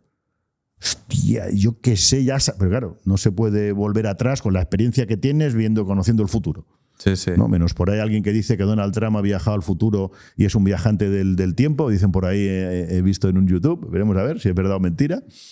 Pero, claro, esto no se puede. Pero, como digo, hice muchas cosas mal y eso me sirvió, como digo, para aprender y darme cuenta que la vida sigue. Me saqué derecho, como digo, con 50 años y dije, oye, pues venga, paramos aquí y vamos a volver a reactivarme sin miedo. La vida no se acaba a los 40 y tantos y vamos a volver a liarla. Y ahora la estamos volviendo a liar con toda la experiencia de antes y yo creo que esto va a ser mucho más espectacular. Y en este momento, cuando se acaba la fiesta, por así decirlo, sí. si tú hubieses decidido, oye, dejo de trabajar, simplemente vivo de lo que tengo, ¿hubieses podido o estabas obligado a volver? No hubiese podido. No hubiese podido porque 30 millones de gastos fijos es mucho dinero. Y si quería cumplir con todo el mundo, me quedaba cero. Tuve que vender propiedades para pagar y que hipotecar mi propia casa. Entonces, como digo, ahora desde el punto de vista de un abogado hubiera hecho concursos, pero es que me daba vergüenza cómo yo, repito, tenía en la mentalidad que era multimillonario y una fabulosa persona, que creo que lo sigo siendo. ¿Voy a dejar colgado yo a alguien? ¡Qué vergüenza! ¿Yo? ¿Que todo lo que hago soy el rey Midas, todo lo que hago lo convierto en oro? ¿Yo voy a dejar de pagar los sueldos de un pobre desgraciado, con todos los respetos, que igual hasta que encuentre, igual va a tardar en cobrar del Fogasa 2 años, tiene 4 hijos, ¿no? Coño, yo antes vendo mi casa y le pago a este hombre. ¿A qué tengo que pagar? ¿Al de los alquileres? Coño, ¿se merece el de los alquileres que yo no le pague? Que se ha fiado de mí, yo que soy el rey del mambo.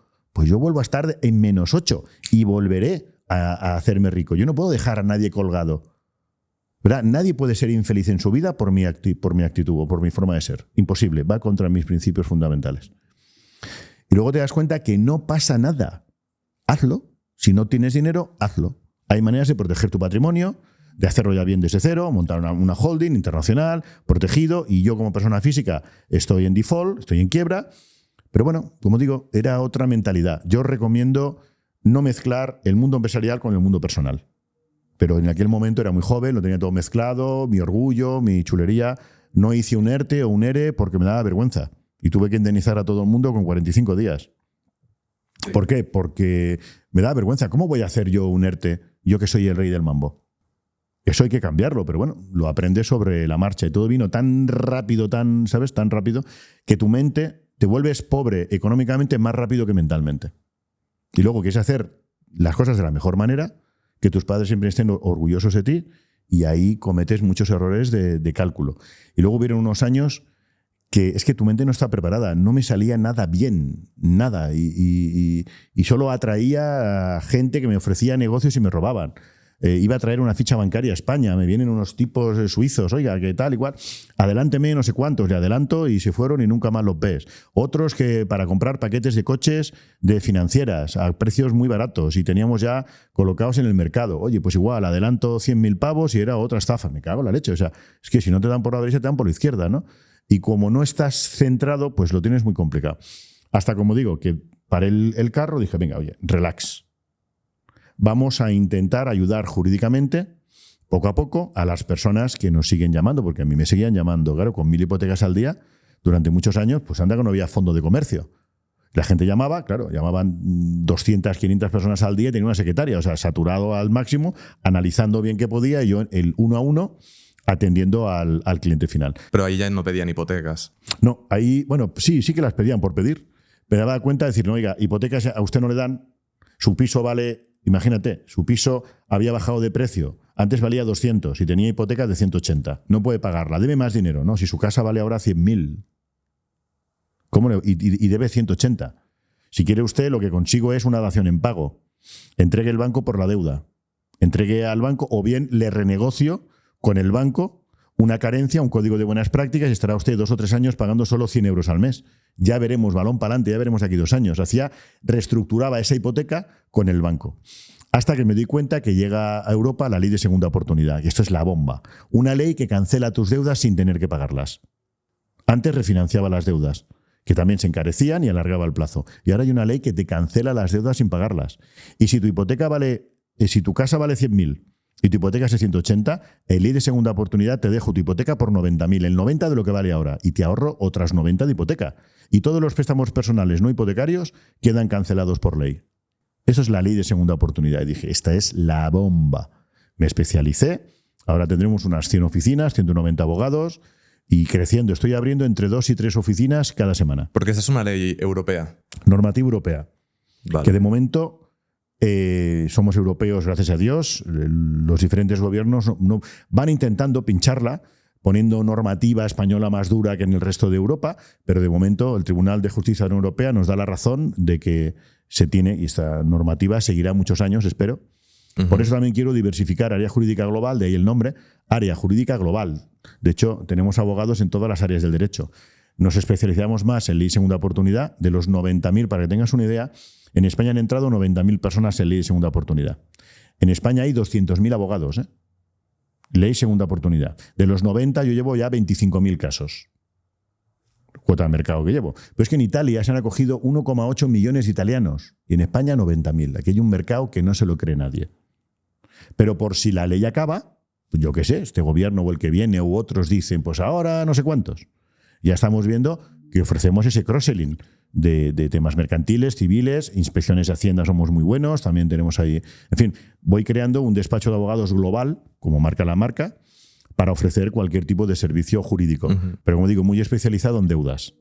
Vale, porque esta ley de la segunda oportunidad también, para entenderlo, es si alguien está mal económicamente, entendido que hace falta tener ciertos requisitos. Ciertos, pero que los cumple el 90% de personas, ¿eh? ¿Cuáles son? Pues, por ejemplo, no llegar a final de mes. Claro, si tú ganas 4.000 y pagas 1.000 de gastos, oiga, no quiero pagar mis deudas, usted está sobrado. Tienes que demostrar que no llegas a final de mes. Y la ley nos dice, primero se vive y luego se paga. La gente hace al revés. Tú ganas 1.000 euros, pagas préstamos y luego te quedan 200 para vivir. No, pero aún me quedan 200, pero con 200 ¿quién vive? La ley es al revés. Ganas 1.000 euros, muy bien, paga hipoteca, paga colegios de los niños, paga comer, vestir, calzar. ¿Cuánto te queda? 150. ¿Cuánto pagas de préstamos? 300. Estás en quiebra. Porque el cálculo es al revés. 90% de españoles están en quiebra y no lo saben. Todo aquel que esté en quiebra puede cancelar todas las deudas menos las hipotecarias. Pero las hipotecarias, si tu hipoteca vale más que la hipoteca, también te la rebajo. Vale, entonces cualquier deuda y avales, que no. Incluso tú eres empresario, has avalado tu empresa, cierras tu empresa, que también te la cierro si es necesario, y te ha quedado el aval de 200.000, también te lo cancelo. Has avalado a tus hijos que no pueden pagar la casa, te lo reclaman, también te cancelo los avales, deuda directa e indirecta.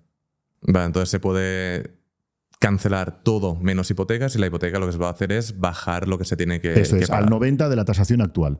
También soy perito judicial, me han hecho presidente de la Asociación de Peritos en España, que ahora me van dando cargos, como ven que voy funcionando. Tengo una cátedra en la Universidad Autónoma de Barcelona. Estamos doctorando a abogados que quieren especializarse en deudas, aunque la cátedra es área jurídica global. Podemos doctorar en cualquier especialidad, pero somos la única donde tenemos la especialidad en deudas. Difícilmente hay alguien que sepa más de deudas con todo este expertise que te digo que nosotros. Pues decía, en ese impasse, mi hija estaba estudiando en ESADE. Y digo en esa edad porque era duro, pero le dije a Ariana, hay que trabajar y estudiar. Ya tienes una edad, vente al despacho, y en mi despacho se trabaja media jornada, 12 horas, ¿no? Entonces, yo no era abogado y tenía abogados en plantilla, ¿no? Entonces digo, Ariana, sácate derecho. Y yo, pero papá, esto de trabajar y estudiar es muy complicado. Claro, nos ha jodido, la vida es complicada, pero tienes que labrarte ahora que eres joven, ¿no? Un porvenir. Bueno, pues hasta de psicólogos, que lo decía ella, ¿no? Es abogada Spain en redes, ¿no? Tuvo que ir a un psicólogo, me lo dijo después. Me enteré que fue un psicólogo en un podcast. Pobre, que se puso a llorar para explicarme lo duro que es ser hija de alguien tan exageradamente exigente, ¿no? Bueno, total, que me dice, papá, no puede ser. ¿Cómo que no? Venga, ¿qué te queda por sacarte derecho? Año y medio. Yo me saqué derecho en año y medio, trabajando 12 horas, todos los fines de semana, estudiando 20 horas diarias. Me puse a la par, hicimos el máster juntos y tenemos número de colegiados seguidos. Yo, como había viajado tanto por el mundo y sentía que igual no había estado tanto en casa ni había sido tanto papá, de hecho ella me echa a veces la culpa de llorar mucho porque a sus amigos en el colegio se reían de ella porque no tenía papá, porque nunca fui a buscarla al colegio, ¿no? Entonces dije, bueno, es un momento para estar cerca de ella y estudiar con ella. Oye, fantástico, yo aprobé, mira que sabía, claro, porque montando una multinacional aprendes por narices, y había muchas cosas, sobre todo de civil, de mercantil, que ya por la experiencia, ¿no? Pero fue una aventura impresionante, trabajar 12 horas con mi hija y sacarnos derecho juntos. Y claro, tengo un récord Guinness, porque que lo tendré que promocionar. Me colegio el lunes y el martes me cogí 78.000 venias de casos que tenía en mi despacho, todo para mí. Claro, yo firmo todas las firmas. A ver qué abogado tiene. Te das de alta el lunes y el martes tiene 78.000 venias. Hostia, esto, ¿verdad? Algún día lo publicaremos, veremos a ver cómo nos hacemos el récord Guinness y seguro que eso es demostrable todo lo que estoy diciendo, ¿no? Como digo, fue muy, muy interesante. Y a partir de ahí, pues el negocio se va yendo y lo bonito ahora, como decía mi hija, es que no dependo de nadie, me hace falta personal, pero ya no necesito un abogado que firme, ya soy yo. Que parece una tontería, pero es importante cuando tienes un negocio que tengas el control de todo lo que haces. Hablábamos justamente antes de encender las cámaras que, a pesar de que a día de hoy tienes, ¿cuántos me has dicho, empleados? En torno a 190. En torno a 190 empleados, aún así estás en el día a día, pudiéndolo delegar todo y estás el negocio. Sí, el miedo de la pesadilla, acuérdate cuando decía, la sensación de la pesadilla, pero no te la quitas porque no te puedes despertar porque estás despierto, aún la tengo a veces, ¿eh? Fue muy duro. Entonces, no quiero dormirme, no quiero ir de guays, que no me entere cómo está el mercado y cuando me doy cuenta el mercado cambia, porque hoy en día cambia todo muy rápido, muy rápido. Entonces yo 3 horas al día las dedico a atender al cliente final, después de todo el rollo que tengo, de todas las oficinas, de todo el control, contable, tal, viajo, estoy abriendo oficinas internacionales también, vamos a empezar a franquiciar en México, en Estados Unidos, ya tenemos el máster franquicia. O sea, y todo eso lo hago también y abriendo oficinas en España 2 o 3 por semana, atendiendo 3 horas diarias al cliente final. Para palpar qué piensa el cliente final, el precio que hay. Hablo con competidores. O sea, de hecho, estoy comprando otro negocio muy interesante, comprando despachos de abogados que se van a jubilar. El abogado que está ganando de media 10.000 euritos al mes y tiene 60 y tantos y quiere jubilar, cuando se jubila, ¿sabes lo que le queda de jubilación? 800 euros. Pero claro, tendría que jubilarse algún día. Entonces yo me quedo su cartera, le doy la mitad de lo que facture y yo pongo la estructura. Hostia, pues ya no gana 800, ya gana 5.000. Nadie se está dedicando a esto que yo sepa. Yo estoy comprando carteras en toda España. ¿Y lo pones bajo vuestro nombre? O... Bajo nuestra marca, siempre. El branding vale. Es importante, no lo siguiente. Claro. Bajo nuestro branding. Y aprovecho todo ese fondo de comercio, porque si no, ese fondo de comercio no se valora, se pierde entre el resto de competidores. Me lo quedo yo y ya empiezo en una oficina con 5.000 pavos mensuales. Coño, pues con 5.000 mensuales cojo una oficina de puta madre, cojo una secretaria, ya tengo una estructura que se paga sola. Y encima tengo ese señor que viene a saludar, me presenta clientes y se lleva la mitad de todo lo que facture. De aquí abro para futuros abogados que se quieran jubilar en toda España, que nos llamen porque hay un nicho muy bonito. Y de hecho se merece ese señor ¿verdad? Quedarse por lo menos con la mitad de lo que ha hecho en su vida. Es que se pierde, porque el abogado, con todos los respetos, hay abogados pues, de todo, pero habitualmente es una persona con poca estructura que no económicamente es muy bueno en leyes, pero claro, son de letras, lo dicen ellos, no de números. No entiende que ese negocio es escalable, no entiende que pueda haber alguien que pague por ese fondo de comercio. Hasta ahora, que repito que los habrá que sepan más que yo de números, pero no es lo habitual. Entonces, cuando vas a verlos, alucinan. Dices, coño, ¿cómo no se me ha ocurrido a mí eso antes? Porque en los colegios de abogados no te enseñan a ser... De hecho, el primer día que fuimos al colegio de abogados, cuando nos pusieron la toga, ¿verdad? Yo hice ahí, en el vídeo aparece, el día que yo fui a recibir la toga, claro, 50 años, y todos los demás 20 y pico. Bueno, pues te enseñaré el vídeo y no se nota que me dan la toga. Porque yo hice el collage, me pongo la toga y se la entrego a mi hija. Y parece que me la dan para que yo fuera el que se la entrego a mi hija. Pero recibíamos la toga los dos a la vez. Y nos sentamos y habla el decano. Y dice, si ustedes están aquí para hacerse ricos, que sepan que están en el sitio equivocado. Dice mi hija, ¿nos vamos ya, papá? Digo, no, espera, que aún tiene que decirnos más cosas, ¿no? Y ahí te das cuenta que dices, hostia, esta gente sin desmerecer a nadie, pero falta un poquito de estructura comercial en un abogado. Que la mayoría, como digo, no tienen ni estructura, ni cogen secretarias, porque para ellos es un gasto. Pero no te das cuenta si tienes una secretaria y te hace llamadas, tienes más tiempo libre para captar más clientes. Pero bueno, como digo, tampoco vamos a enseñar, para eso tenemos nuestra franquicia jurídica.es, para educar a las personas que tengan un despacho de abogados a seguir creciendo bajo nuestra marca, ¿no? Porque habéis aplicado la misma estrategia de franquicias que hiciste con... Más o menos, mejorándola, con una diferencia importante. En todas las oficinas que monto en toda España, el que facturo soy yo. Ya es más difícil que me roben. Facturo yo, liquido yo, pago yo y firmo yo todas las demandas. También muy importante, que hay abogados que dicen, ostras, es que yo no soy experto en concursal o no soy experto en corporate finance y no quiero firmar una demanda de la que no me siento cómodo. No te preocupes, yo las firmo todas. Yo firmo todas las demandas y asumo la responsabilidad civil de todas las demandas que se firman en toda España. Y muchos abogados lo valoran. Porque claro, es que el que firma tiene una responsabilidad importante, no es broma. Las asumo yo todas. Claro, usted no puede ir a todos los juicios, bueno, pero envío abogados que van en mi nombre.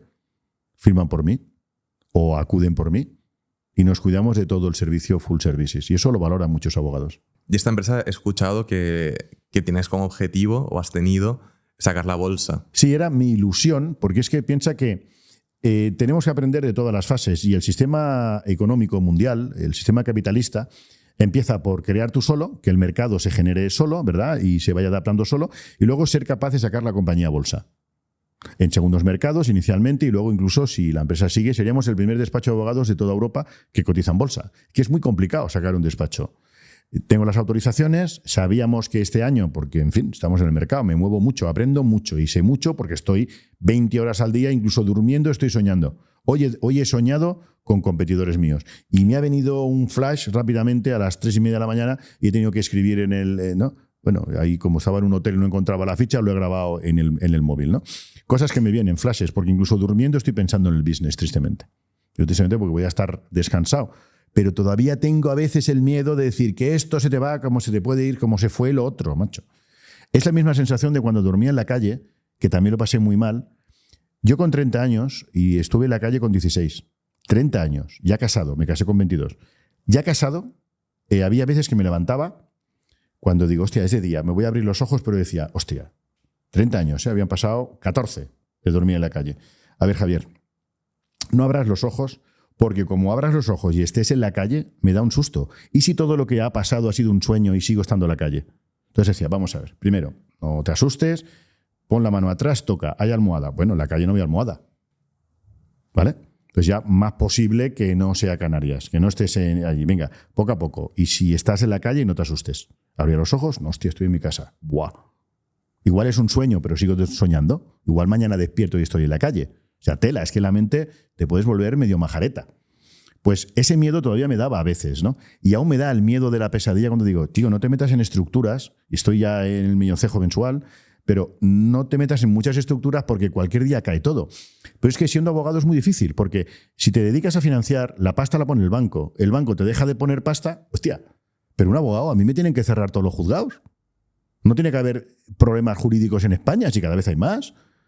O me puedo despistar en exceso y me voy a un nicho de mercado y luego cambia la ley, ya no hay ley de segunda oportunidad de aquí a unos años y solo hago eso. De ahí que las empresas que sean traca tus deudas, que solo se dedican demasiado a un nicho, creo que es un error, pero en fin, allá ellos, ¿no? Yo por eso soy área jurídica global, soy el despacho que más ley de segunda oportunidad firma, pero no tengo una marca demasiado nicho, porque el mundo puede cambiar y puedo tener una marca más generalizada. Y puede cambiar, sí, por eso estoy 3 horas al día a pie de calle para no despistarme y voy viendo y voy a los juzgados y me reúno con los jueces y tengo vistas yo mismo, porque quiero estar a pie y no despistarme. Eso es desgastante.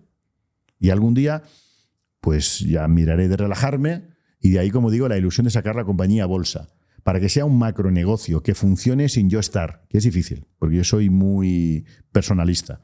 Pero tengo que conseguir poco a poco que esto vaya creciendo y que yo algún día pueda vender mi parte o seguir y tener un negocio que me genere... Yo me merezco, como antes, 1 millón al día. 1 millón de euros al día es lo mínimo a lo que estoy dispuesto a relajarme.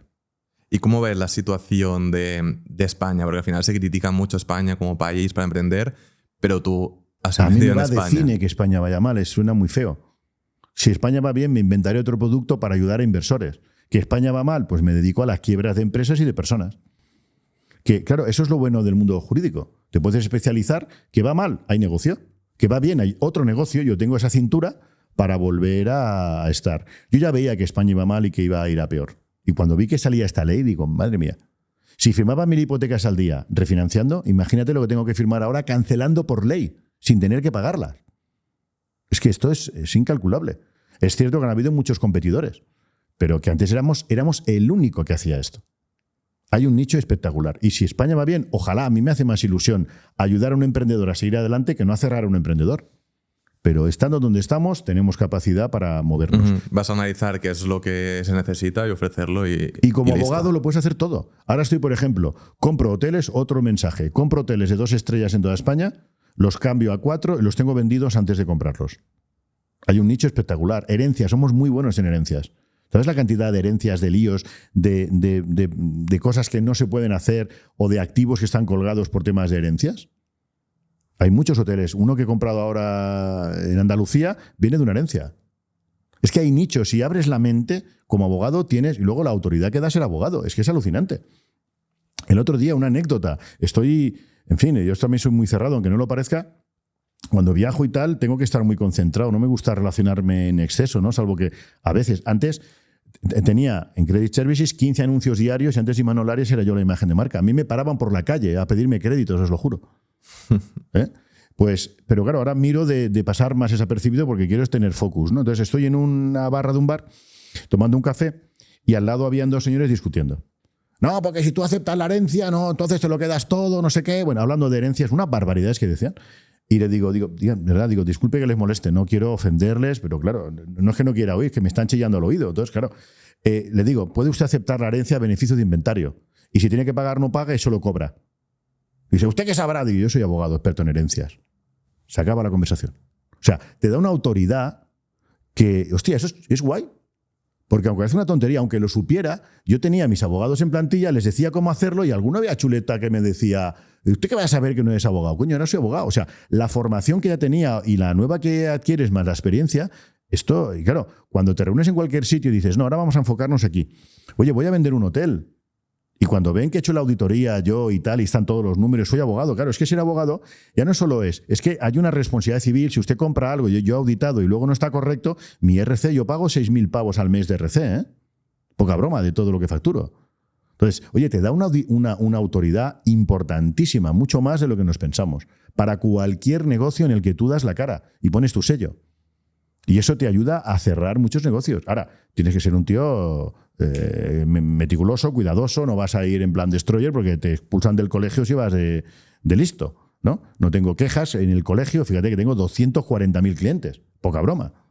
Y hay clientes también porque, con todos los respetos, tengo clientes cojonudos, como todo, pero hay algún cliente, piensa que el que es cojo, cuando anda, cojea y se le ve, ese señor es cojo. Pero el que es esquizofrénico o tiene un problema mental, no se le ve. Y puede ser tu cliente. Y hoy está de buenas y mañana el hombre es, yo qué sé, medio lelo y cambia y te llama, oiga, es que no sé nada de mi caso. Oiga, pero si hablamos ayer 2 horas.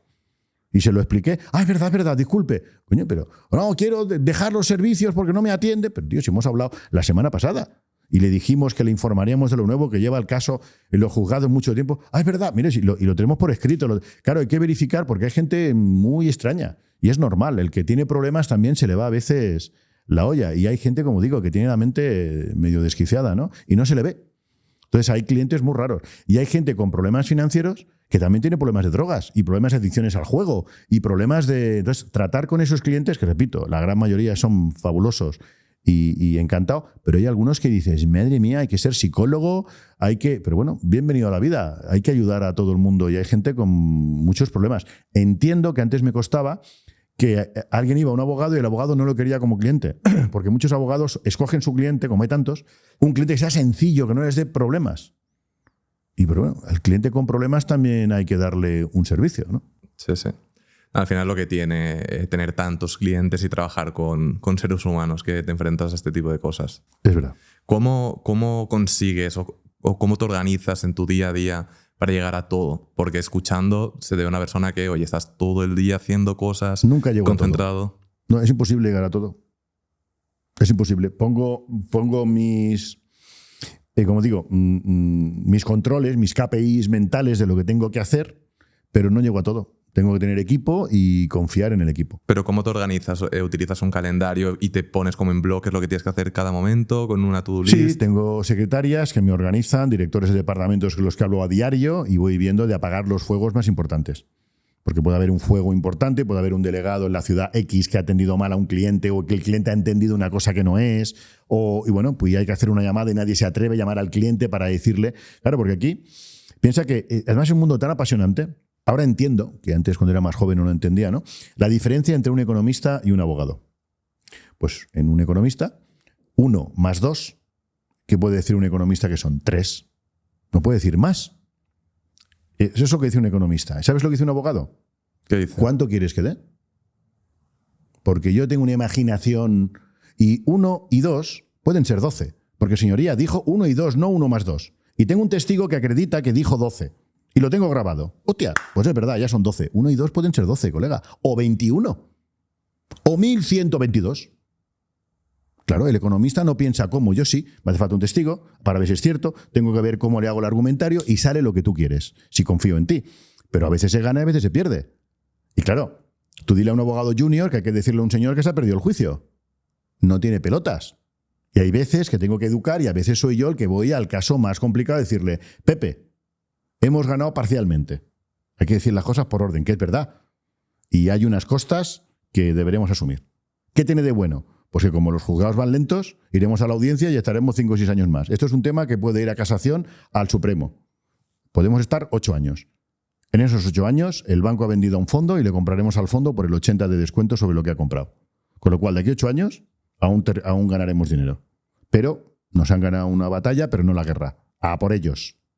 Claro, hay que saber cómo explicarlo. Y es verdad. Se gana tiempo. Ya ganamos. Pero hay veces que no se gana el juicio. De hecho, un señor que no puede pagar sus deudas a un banco por una hipoteca, pues a veces gano que en lugar de reclamarle 100.000, como hay cláusulas abusivas, pues tienen que ser 60.000. Está muy bien. Y aparte que alargo 8 o 10 años. Mi récord son 17 años, una señora que está en su casa, no puede pagar su casa, 17 años sin que la echen de su casa. Le he alargado ahora hasta el 2028. Debe 250.000 euros. Y el fondo, que está hasta las narices de la pobre señora que no paga nada, me ha llamado y me vende la deuda por 50.000. Coño, hablo con la señora. ¿Tiene usted un familiar para poder comprarla? Sí, pero no quiero, me quiero vivir con mis hijos. Perfecto, la vendemos en 200 y se lleva usted la diferencia. Bueno, aún está llorando la señora. ¿Podía entrar a hacer yo de fondo buitre, Bueno, primero que el colegio de abogados vería y tendría un problema. Segundo, que no sale de mí. Ayudo a la gente, gano dinero, mucho menos de lo que me merezco. Porque me decía mi padre, ¿cómo vas a ayudar al pobre que no tiene dinero? Pues cobrándole poco a poco y teniendo muchísimos. Y es un esfuerzo que yo entiendo que hay empresarios amigos que me dicen, pero tío, Javier, vendes 2 hoteles y ganas al año lo que haces atendiendo a 240.000 clientes, una estructura de la leche. Ya, pero me motiva, yo he nacido para ayudar a las personas. Pero me tengo que ganar la vida. También, porque si no, no puedo pagar la estructura. Me siento súper cómodo haciendo lo que hago. De verdad, me gusta. Eso sí, tengo que facturar, porque si no, no tengo para alimentar a todo el mundo. Pero me gusta hacer algo. Me han propuesto muchas veces, incluso hace años, y ahora nuevamente otra vez, dirigir un fondo buitre. Claro, tengo todos los contactos todavía en Estados Unidos. Aún hay exdirectivos de Lehman Brothers que me dicen, Javier, te damos 1.000 millones de euros y nos montas un pollo en España, compra deuda pero ¿qué tengo que hacer? ¿Reclamar yo al deudor y quedarme con su casa? Hostia, macho. Y pensar interiormente, que no digo que el que lo haga esté mal, no quiero cada uno se... Yo no me sentiría cómodo. De hecho, tengo 17 millones por cobrar de gente que he ganado sentencias y no me voy a quedar la casa de nadie. Bueno, pues me siento cómodo ayudando al que no puede pagar. Pero hay mucho más negocio en el otro lado, que no digo que sea mejor o peor. De momento, mientras pueda vivir medianamente bien, y cuando ya tienes más de lo que necesitas, a mí me da igual esto que digo, tener en la cuenta 100 millones que 11, que 9. Hombre, que 9 no, porque necesito 12 al año. Entonces, en mi mente, para dormir tranquilo, tengo que tener facturación por 12 meses o facturación por un año, sin moverlo, para tener esa seguridad de que pase lo que pase, ahí está el capital. ¿Usted podía rentabilizar más sus capitales? Sí, pero ¿para qué? La tranquilidad de ver dinero en cuenta para poder cubrir te da una tranquilidad que te hace pensar. No puede ser siempre al límite. Cuando empiezas ves al límite con todo, pero luego ya necesitas. Tengo 52, que parece que no, pero... Bueno, espero ahora se puede vivir, dicen a los 150 años, pero como norma me queda menos vida vivida de la que he vivido. Entonces, la tranquilidad se paga y no hay que rizar el rizo tanto. ¿Cómo haces también a nivel patrimonial para tener esa tranquilidad? ¿Tienes alguna estructura para, oye, si en el día de mañana pasa algo como pasó, estar protegido? Sí. Esto ya es off cámara, pero sí. Y también tenemos un departamento que asesoramos a nuestros clientes cómo poder hacerlo. Porque hay cosas, como todo en la vida, que están en los límites del bien y del mal. Siempre estoy en el lado del bien, indiscutiblemente. Nunca asesoraré a nadie fuera de lo que corresponde. Pero, lógicamente, todos nos protegemos de la mejor manera y creo firmemente que hay que pagar impuestos. Y los pago. Y hay que pagar impuestos. Lo que tenemos que hacer es mirar que con esos impuestos se hagan más cosas de las que se hacen. Pero impuestos, desde luego, hay que pagar. Y si tienes una estructura en España, tienes que pagar impuestos en España. Sí. Pero hay maneras de proteger el patrimonio, sí. Sin esconderlo, sin pagar menos, sin hacer de delincuente ni meterte en líos. Pero sí, claro, hay que crear patrimoniales, es un tema muy importante. El empresario que mezcla en la misma sociedad el patrimonio, luego la empresa tiene que cerrarla y dentro tiene la casa y ya tiene un lío. Oye, pues monta sociedades distintas, donde una es la patrimonial y, como bien sabes, la compraventa de participaciones no es inscribible en los registros mercantiles de España. Ahí lo dejo para navegantes. Con lo cual puedes comprar una sociedad, yo también vendo sociedades que creo, que no sea unipersonal de entrada ni de salida, y ahí podemos tener el patrimonio que necesites para que no haya vinculación con tu actividad empresarial. Uh-huh. Por ejemplo, entre otras muchas posibilidades. Sí, que básicamente en vez de montar tú la sociedad, compras una que ya existe, pones ahí el patrimonio y no se sabe que es tuya. Por ejemplo, más difícil que se pueda, y ponemos un administrador como Dios manda. ¿Por qué? No para engañar a nadie, es para proteger tu patrimonio. Y hay maneras de proteger el patrimonio perfectamente legales. Sí. Otro tema súper interesante tuyo que es tu relación con tus hijos. Tienes el podcast con Xavi, que está súper chulo, que es algo distinto. Trabajas con tu hija. ¿Cómo has enfocado la educación de tus hijos? Claro, yo pienso que me queda una pequeña espinita, ¿no? Cuando mi hija lloraba porque no había sido buen papá, de haber viajado tanto. Es que, claro, cuando te metes en Credit Services a nivel internacional, hostia, y abres 21 países, pues sin darte cuenta cometes el yaque, ¿no? Ya que estoy en Perú, pues tengo que ir a visitar al socio de Venezuela. Ya que estoy en Venezuela, voy a ver al de Brasil. Ya que estoy en Brasil, me llama el de Argentina. Ya que estoy en Argentina, tira un poquito más para arriba y me voy a Guatemala, que total son 11 horas de vuelo. Pero ya que estás en Guatemala, te vas a ver a Honduras. Ya que estás en Honduras, te llama el de Miami. Oye, tío, que estás aquí al lado, estás en este lado. Coño, venme a ver, cabrón, ¿no? Hostia, y claro, tanto negocio que cuando te das cuenta han pasado la hostia de meses, ¿no? Entonces, no habían móviles con... Hostia, es que estoy hablando de hace años que esto ha cambiado muchísimo, ¿no? Entonces me queda la pequeña espinita que igual no fui el padre que me hubiera gustado, que mis hijos hubieran necesitado. Entonces, cuando llegó el crash a esta área jurídica, que ya estoy más en España, digo, oye, que tengo unos hijos que también se merecen y que esté un poquito más por ellos, ¿no? Entonces, como te digo, a Ariana estudiamos juntos, fue divertidísimo. Y a Xavier le pregunto, oye, ¿en qué te puedo echar una mano? ¿Qué te gusta hacer? Y me dice, a mí me gustan los podcasts, me gusta el tema de marca personal, me gusta tal y cual. Y yo no sabía que era eso, ¿no? Y digo, oye, pues enséñame a mí, así aprendo contigo, estoy contigo. Y pues yo creo que fue más de él que de mí, de decir, oye, ¿y por qué no te hago un podcast y te hago tu marca personal? Y digo, hombre, yo si hago un podcast lo hago contigo. Lo hacemos juntos, ¿no? Que además estar más tiempo con él. La verdad es que es muy divertido. Lo vive solo y nos vemos un día por semana para hacer el podcast. Esta semana casi cada día tenemos podcast. O sea, que esto ya al final me quitaba 1 hora al mes, 1 hora a la semana y ahora me quita hasta horas de dedicación al despacho, ¿no? Pero es muy bonito estar...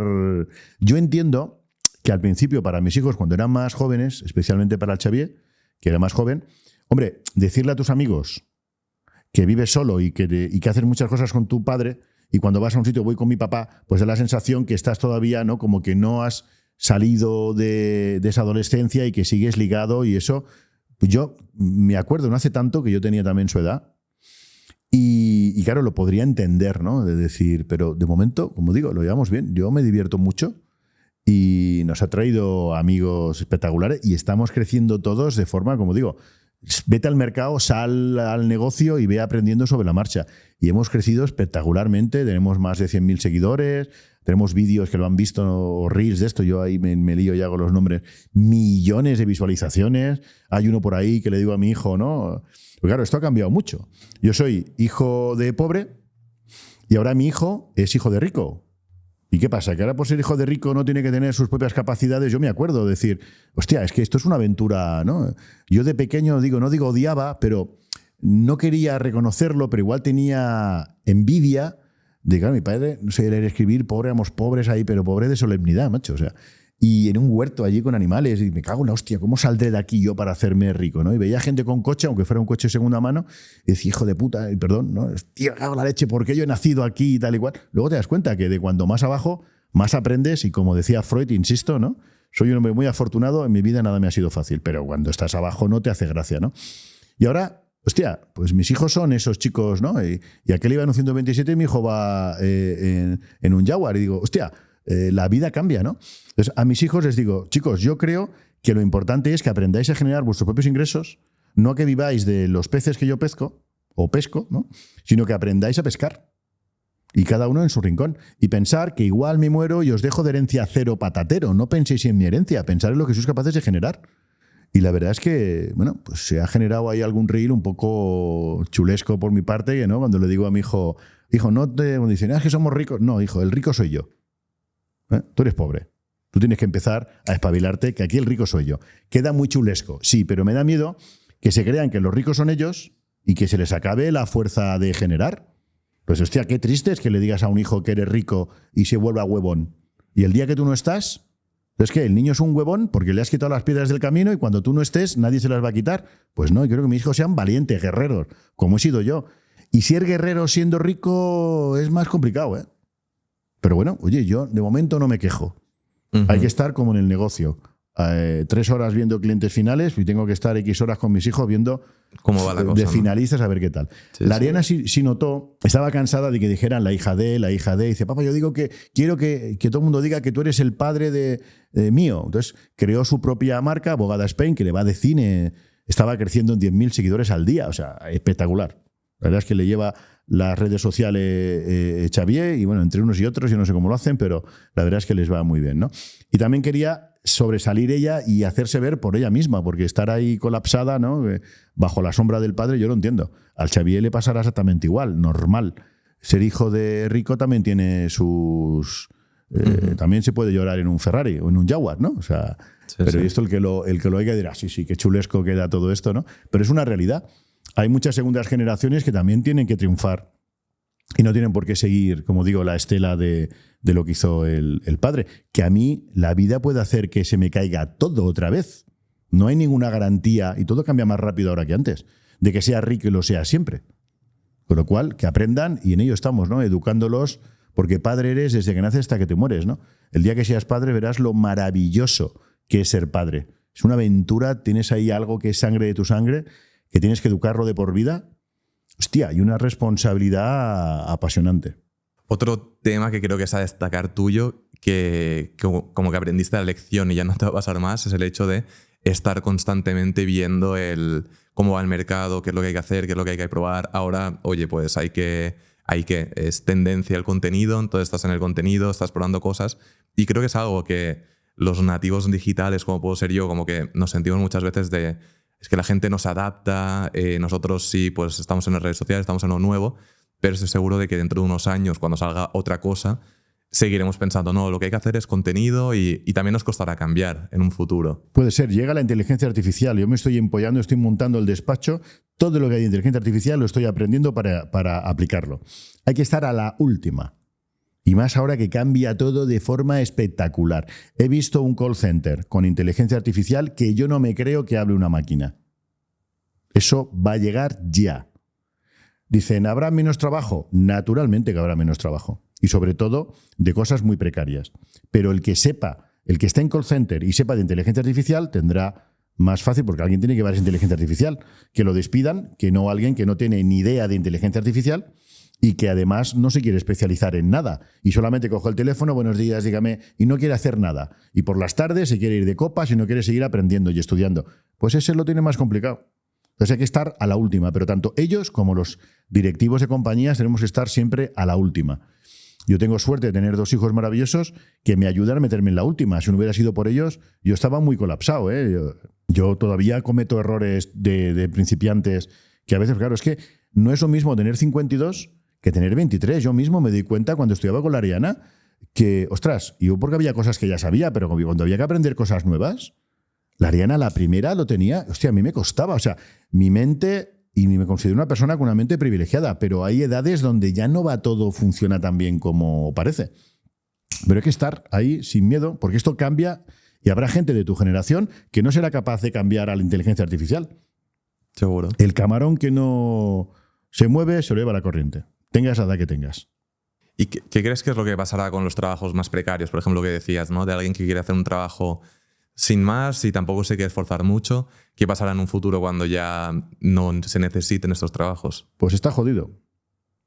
Como un agricultor. El agricultor que no sabe leer y escribir y la tierra se pone estéril y no puede, ¿qué hace? O se muere de hambre o algo habrá. Igual más adelante, como dicen Elon Musk, tendremos que pagar un sueldo. De hecho, la mayoría pues se acogerán porque son personas en situación de vulnerabilidad y habrá que pagarles para que tengan para comer. Uh-huh. El mundo va a cambiar muy rápido y hay que estar espabiladísimo. Tanto la parte más baja de la pirámide como el chulito que va ahora en un Lambo y no se da cuenta que su mercado cambia. Y ha vendido 1000 cursos el año pasado y ahora está vendiendo 300 porque ha llegado otro por la izquierda y te adelanta o por la derecha, te adelanta por la derecha a 2000 por hora, que era un antiguo alumno tuyo, que ha cogido tu curso, que lo ha mejorado, porque tú has hecho un curso con un... No tú, ni mucho menos, pero yo he visto cursos de infoproductores que se han grabado en 5 horas seguidas con un móvil y lo venden a 3.500 pavos. Pues macho, llegará uno que lo hará un poquito mejor, ¿eh? Y como no espabiles, te vas a ir tú y el Lambo donde se fue Credit Services. Tienes que estar a la última, viendo todo que hay en el mercado. Vende, habla y más ahora con inteligencia artificial. Saca tu infoproducto en todos los idiomas del mundo. ¿Por qué no puedes promocionar tus redes sociales en otros países también? No, es que soy español, hablo en español. Pues vete a Suecia, vete a Brasil, que es la hostia. Métete en inteligencia artificial y habla brasilero sin tal. Pero vende en Brasil, pero urgente, espabilate porque la vida te va a venir volando. Los brasileros van a llegar en español con inteligencia artificial y nos van a comer a todos. Sí, sí. O sea, hay que estar a la última, como digo, y el mercado es rápido, más rápido de lo que tú te crees. O sea, básicamente es el no parar en ningún momento de mejorar, de innovar y de En seguir. un mundo como el que es, que nadie se crea que es rico de por vida. Uh-huh. Sí, sí, porque la mentalidad también puede ser de, oye, monto un negocio, me va bien, ya... me imagino que también lo dirás y mucha gente lo dice, cuando llegue a tanto ya me relajo. ¿Pero qué me relajo? Si luego llega otro y te quita. Y hoy en día es que es todo... No, vamos a ver, hoy en día hay que ser rico para vivir normal. El hotel donde hemos estado hoy, 200 pavos la noche. Ayer vamos a cenar, 200 pavos la cena. Digo, joder, aquí es que el 200, yo pensaba que a más de 120 te multa la Guardia Civil. Pues no, aquí a 200. Todo vale 200. Hostia, dices, madre mía, hay que ser rico para vivir normal. Sí, sí. Entonces, como creas que tienes suficiente, es que nunca es suficiente. Pues claro, para ti es suficiente. El día que te cases y tengas 2 niños y sean dragones como los míos, verás tú lo que vale tener un niño, macho. Sí, ya sí. No te cuento como el chiste, ¿no? que dice, papá, que nos han robado, le robaron a la mamá la tarjeta de crédito y no has denunciado al ladrón. Dices que no sale rentable, el ladrón gasta menos que tu madre. El día que te cases verás tú la de gastos que tienes. Es que nunca es suficiente. La vida sigue y luego tú también necesitas tus gastos. Madre mía, es que esto no puedes decir, bueno, hasta aquí me paro. Porque sí, me paro, meto el dinero en un fondo de inversión y luego el fondo de inversión te lo cierran y te roban todo. ¿Y qué haces? Tienes 60 años, todo es inteligencia artificial, tú no sabes, como mi padre que no sabe ni leer ni escribir en un mundo de gente que te... Pues tú igual, como no sepas inteligencia artificial, estás en un mundo en el que no sabes ni leer ni escribir. Y te lo han robado todo los bancos de inversión, que para eso son bancos de inversión. Aquí el más tonto hace relojes suizos con palillo de diente y funcionan. Y te lo roban todo y tú ¿qué has hecho? ¡Hostia! O se lo has dado a un socio, ¿qué tal? Y el socio, si puede, existe una posibilidad que diga su mente, que es maravillosa, solamente dirá, ¿pero qué hago yo aquí trabajando yo y aquí bebiendo del cuento? Te montará una paralela a tomar por saco y la paralela le irá de puta madre. ¿Y tú qué has hecho? Nunca puedes dejar de estar. Nunca es suficiente porque lo que tengas te lo pueden robar. Yo tengo un cliente que le ha venido una inspección de Hacienda hace años. Ha perdido 1.500 millones de euros. ¿Vale? Pasados 20 años, le han dado la razón en todos los tribunales. Se lo tiene que devolver el gobierno de España. ¿Pero qué han pasado en esos 20 años? Se suicidó su hermano, ha habido... no te lo crees. Porque pueden haber temas. Le han robado 1.500 millones, ya se los tienen que devolver. O sea, la vida te puede dar un batacazo que no te lo crees. Nunca es suficiente. Y como mínimo estando a la última. Y teniendo dinero muy diversificado. Porque como lo tengas en algo, ese alguien te puede robar. Cayó Lehman Brothers, no lo olvidéis, no hace tanto. Aún estamos vivos los que hemos caído en ese problema. Sí. Yo tengo un íntimo amigo que se fue a un banco suizo. No diré el nombre porque luego ya, aunque a mí ya ves tú, soy abogado y me encantan las demandas. Pero yo estuve con este señor. ¿Vale? Y nos dice el banco suizo, ese dinero, en el caso de ese amigo eran 600 millones de dólares, de euros. Vale, tampoco... Oye, ¿qué vas a hacer con ese dinero? Lo quiero en un producto tranquilo. Me quiero jubilar con ese dinero. ¿Vale? Yo dije, bueno, pues yo pongo mi pequeña puntita también en un producto tranquilo. Eso en Suiza, no digo Lehman Brothers. Oye, al año y medio nos llaman. Señores, que su producto, como era de alto riesgo, se ha perdido. Íntegramente todo el dinero que tenían. ¿Cómo? Sí. Pero si yo dije que, bueno, reclámenme a Hacienda Española. A ver, díganle a Hacienda a ustedes que ese dinero se ha perdido. Hostia. Todo está prescrito ya, claro. Pero dicen, madre mía, ¿y a quién te quejas? Ese hombre perdió 600 millones de euros en un banco suizo de primer nivel. Ahora tú, ¿a quién te quejas? Es que eso te puede pasar en cualquier momento. Está el narcotraficante que hace barbaridades, roba dinero, lo mete en un banco y luego está el banco que se espera que venga la gente con pasta que le ha traído, vete a saber de qué, y adivina adivinanza. Aquí todo el mundo va a la suya menos yo que voy a la mía. Por eso nunca es suficiente. Y muchísimo cuidado con lo que ganamos, dónde lo invertimos. Por eso es importante invertir también en inmuebles, pero bien situado, en sitios estratégicos, con estructuras fiscales reales para protegerlas, porque todo lo que has ganado te lo puede quitar en cualquier momento cualquiera. Un inspector de Hacienda Comisión, que luego te doy la razón después de X años, o un banco de la madre que trajo, o cualquier otro que te mete en un lío. Y eso le puede pasar a mucha gente, ¿eh? La mejor forma de protegerse al final es estar siempre al pie del cañón. Yo creo que sí. Salvo que haya otra que aún no has descubierto. No la he descubierto. Tema masonería. ¿Crees que es importante estar en este tipo de círculos para hacer buenos contactos, crecer profesionalmente? Es importante estar en todos los sitios, pero no casarte con nadie. Yo la primera mujer que conocí me casé con ella. Pero si ahora tuviera que... A mis hijos, pues a mis hijos les presento a masones, a mis hijos les presento a Rotaries, a mis hijos les presento a Illuminatis, a mis hijos les presento a diferentes logias para que conozcan cómo está el mundo, qué hay, quién tiene el poder, cómo funciona, pero no me caso con nadie. Y tengo el poder o la capacidad, no el poder, de llevarme bien con todo el mundo. Aporto lo que puedo, escucho lo que puedo. A veces hay barbaridades, intento no reírme delante de ellos, de unos y de otros, porque bueno, hay gente que está muy loca. Y otros que lo que aportan es una realidad. Y otros que necesitan verse. En fin, el mundo, la mente es maravillosa. Yo aprendí una anécdota muy importante. Yo soy hipnólogo, aparte, antes de ser abogado, pues en Farmaguardia vino un cliente para anunciarse que hacía hipnosis en el Farmaguardia. Y dije, hostia, esto de conocer cómo funciona la mente, fantástico. Y monté un centro de hipnosis y me fue fenomenalmente bien. Lo que pasa es que no era escalable. Solo podía hacer 10 hipnosis al día, porque claro, había que dormir, y nadie le vas a decir a las 12 de la noche que venga a hacer una hipnosis, o a la 1 de la mañana, si era una chica guapa, decía, te dice que venga aquí a hacer una hipnosis a la 1, bacalao con tomate. Entonces, claro, 10 horas al día a 100 euros, 1.000 euros día. 1.000 euros día por 25 días, 25.000 euros al día. Era mi máximo que podía facturar. Yo no soy para montar un negocio que me pone límites. Aprendí y para mi día a día ha quedado. Entonces, aprendí cómo funciona la mente humana y es maravillosa. Y como digo, hay gente muy loca y la mente que necesita, pero sí te digo que estamos en un mundo muy extraño donde a veces creo, por ejemplo, en la capacidad mental, utilizamos el 1 por 1000. Si tú a un señor le dices que se va a morir, aunque sea mentira, se muere.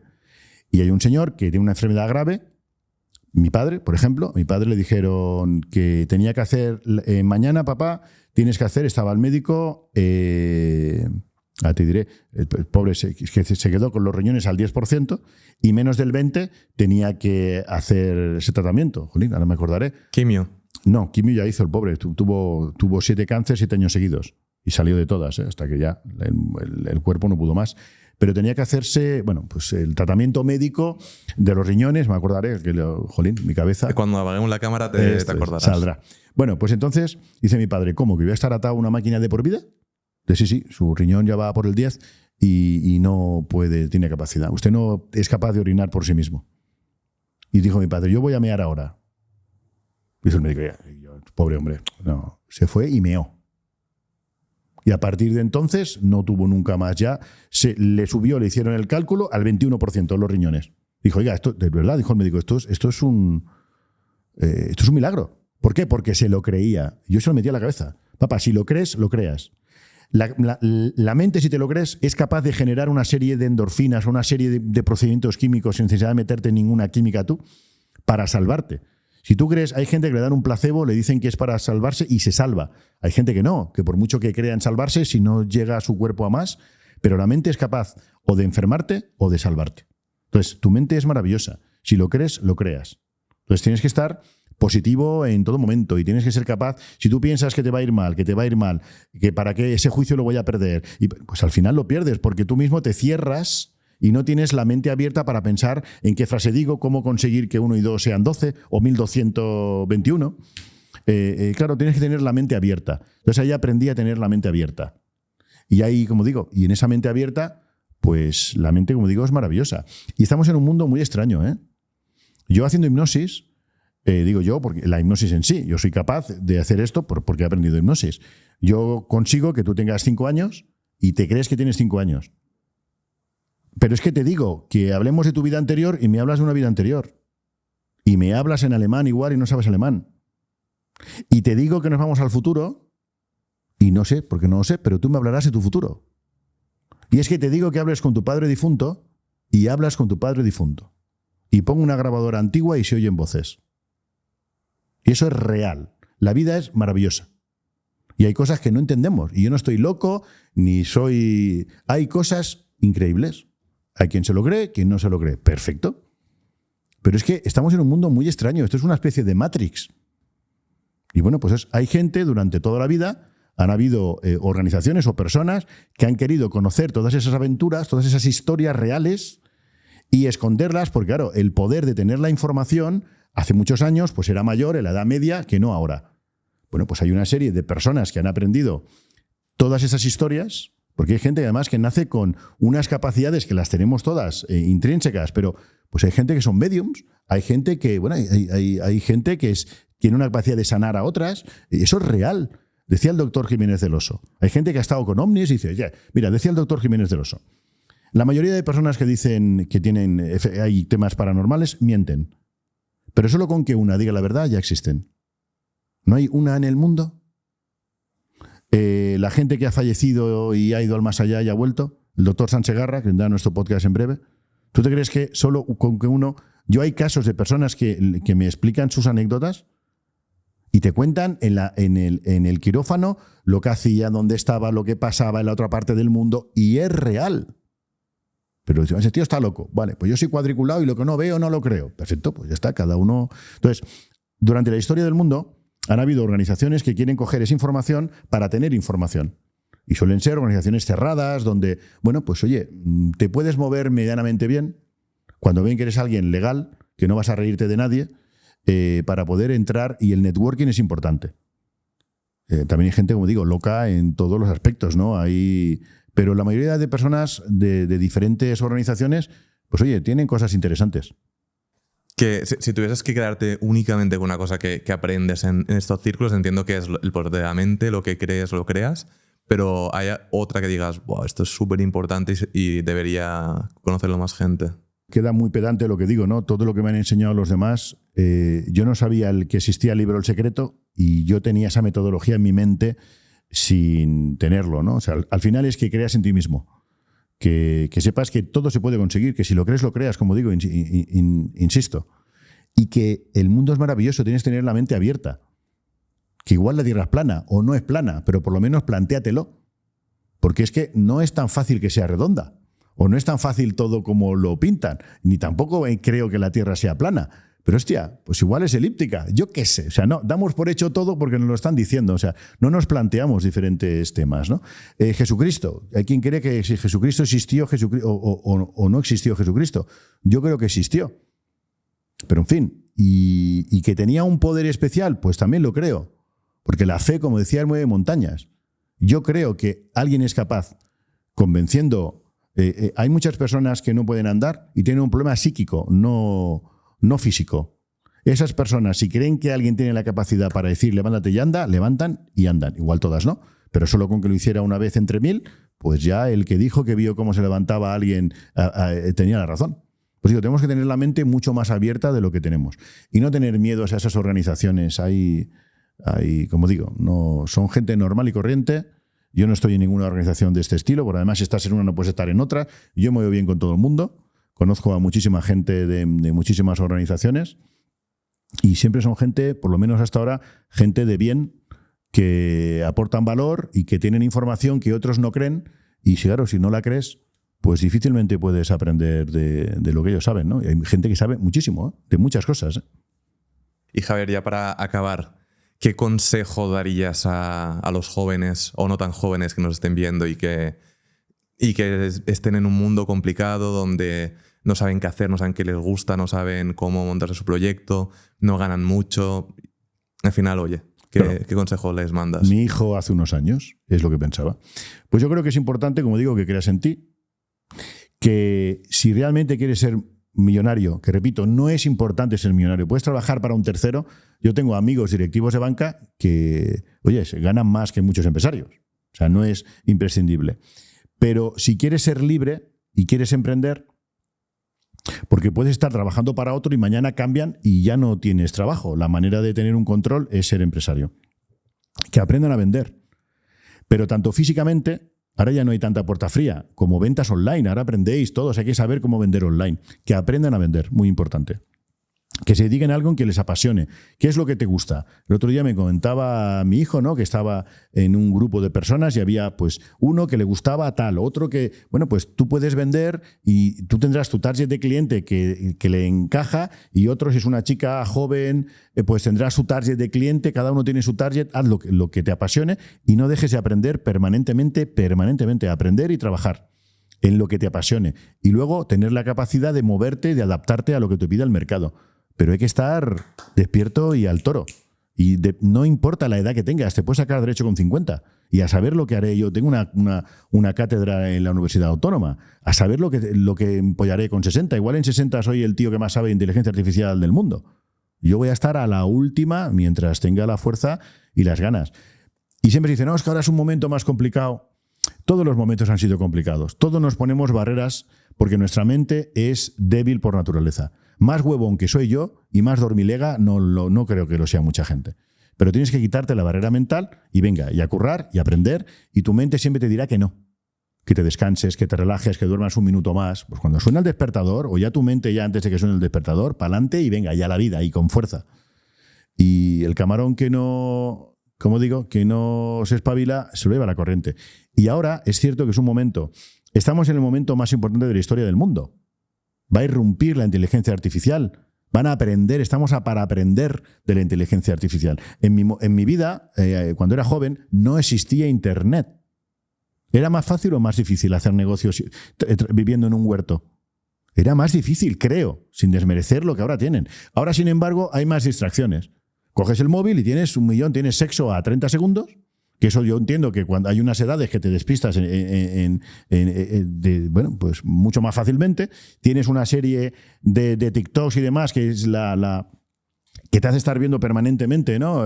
Y te despistas. Estamos en un momento donde te puedes despistar más fácilmente. Pero, hombre, cada momento ha tenido lo suyo. Que se espabilen. Y oye, y el que no se espabile, pues que se quede como esté, que no se queje. Que, como decía mi padre, no te quejes que tú te lo has buscado. Genial. Y el que quiere puede. Ahora hay que currar. Pues bienvenido a la vida. No todo el mundo se merece el éxito. Sería muy triste que todo el mundo fuera multimillonario. No. Tienes que pelear. Si no, es muy aburrido. Yo recuerdo que tenía un sueño cuando era muy pequeño. Era el siguiente. Yo soñaba, igual tenía 5 o 6 años, y era un sueño que lo tenía repetitivo, ¿eh? Y soñaba que era más pequeño, que tenía 3. Y estaba en un desierto. Y tenía mucha sed. Y veo un árbol. Y arriba del árbol una manzana. Tenía sed, hambre, estaba a punto de morir de hambre. Entonces yo subía por el árbol. Y subía, 3 o 4 años, subía y cuando iba por un tal, me caía, ¡bum!, me daba un golpe y me hacía daño en el brazo. Seguía subiendo. Y al final, cuando por fin llego y voy a coger la manzana, llega un gigante y me dice, niño, ¿qué quieres, la manzana? Toma.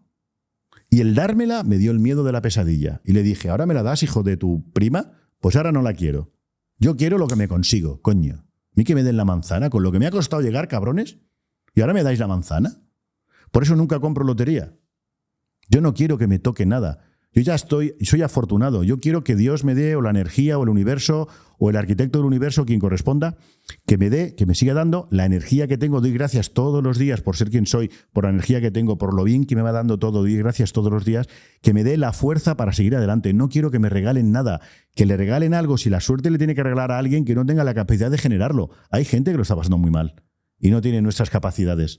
Hay gente que está en silla de ruedas. Hay gente que tiene problemas mentales.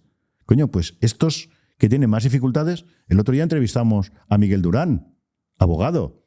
Nació ciego y con 11 años no sabía ni leer ni escribir. Y tiene hoy en día un patrimonio que no te lo crees. Hostia, montó, presidente el máximo responsable de la ONCE, montó Telecinco con Berlusconi, montó Onda Cero. Tía, pero siendo ciego, o sea, a mí que no me vengan ahora con tonterías de que, ay, es que en la vida que tengo, ay, es que no sé cuánto. Coño, aquí hay mucho huevón, ¿eh? Y se tiene muchísima gente que espabilar. Pero yo, como digo, no quiero suerte. Quiero seguir teniendo la garra, que no pierda esa garra, y de enfrentarme a la vida, porque además es maravillosa la vida, si te la tomas desde este punto de vista. Y el que quiere puede. Y que se dejen de historias y a currar. Pues con este increíble mensaje cerramos. Muchas gracias por tu tiempo, de verdad. A vosotros por invitarme. Ya estaba muy interesante, a la gente le va a gustar. No va a dejar a nadie igual que antes de verlo. Fenomenal. Muchas gracias. Pues muchas gracias, Javier. A vosotros.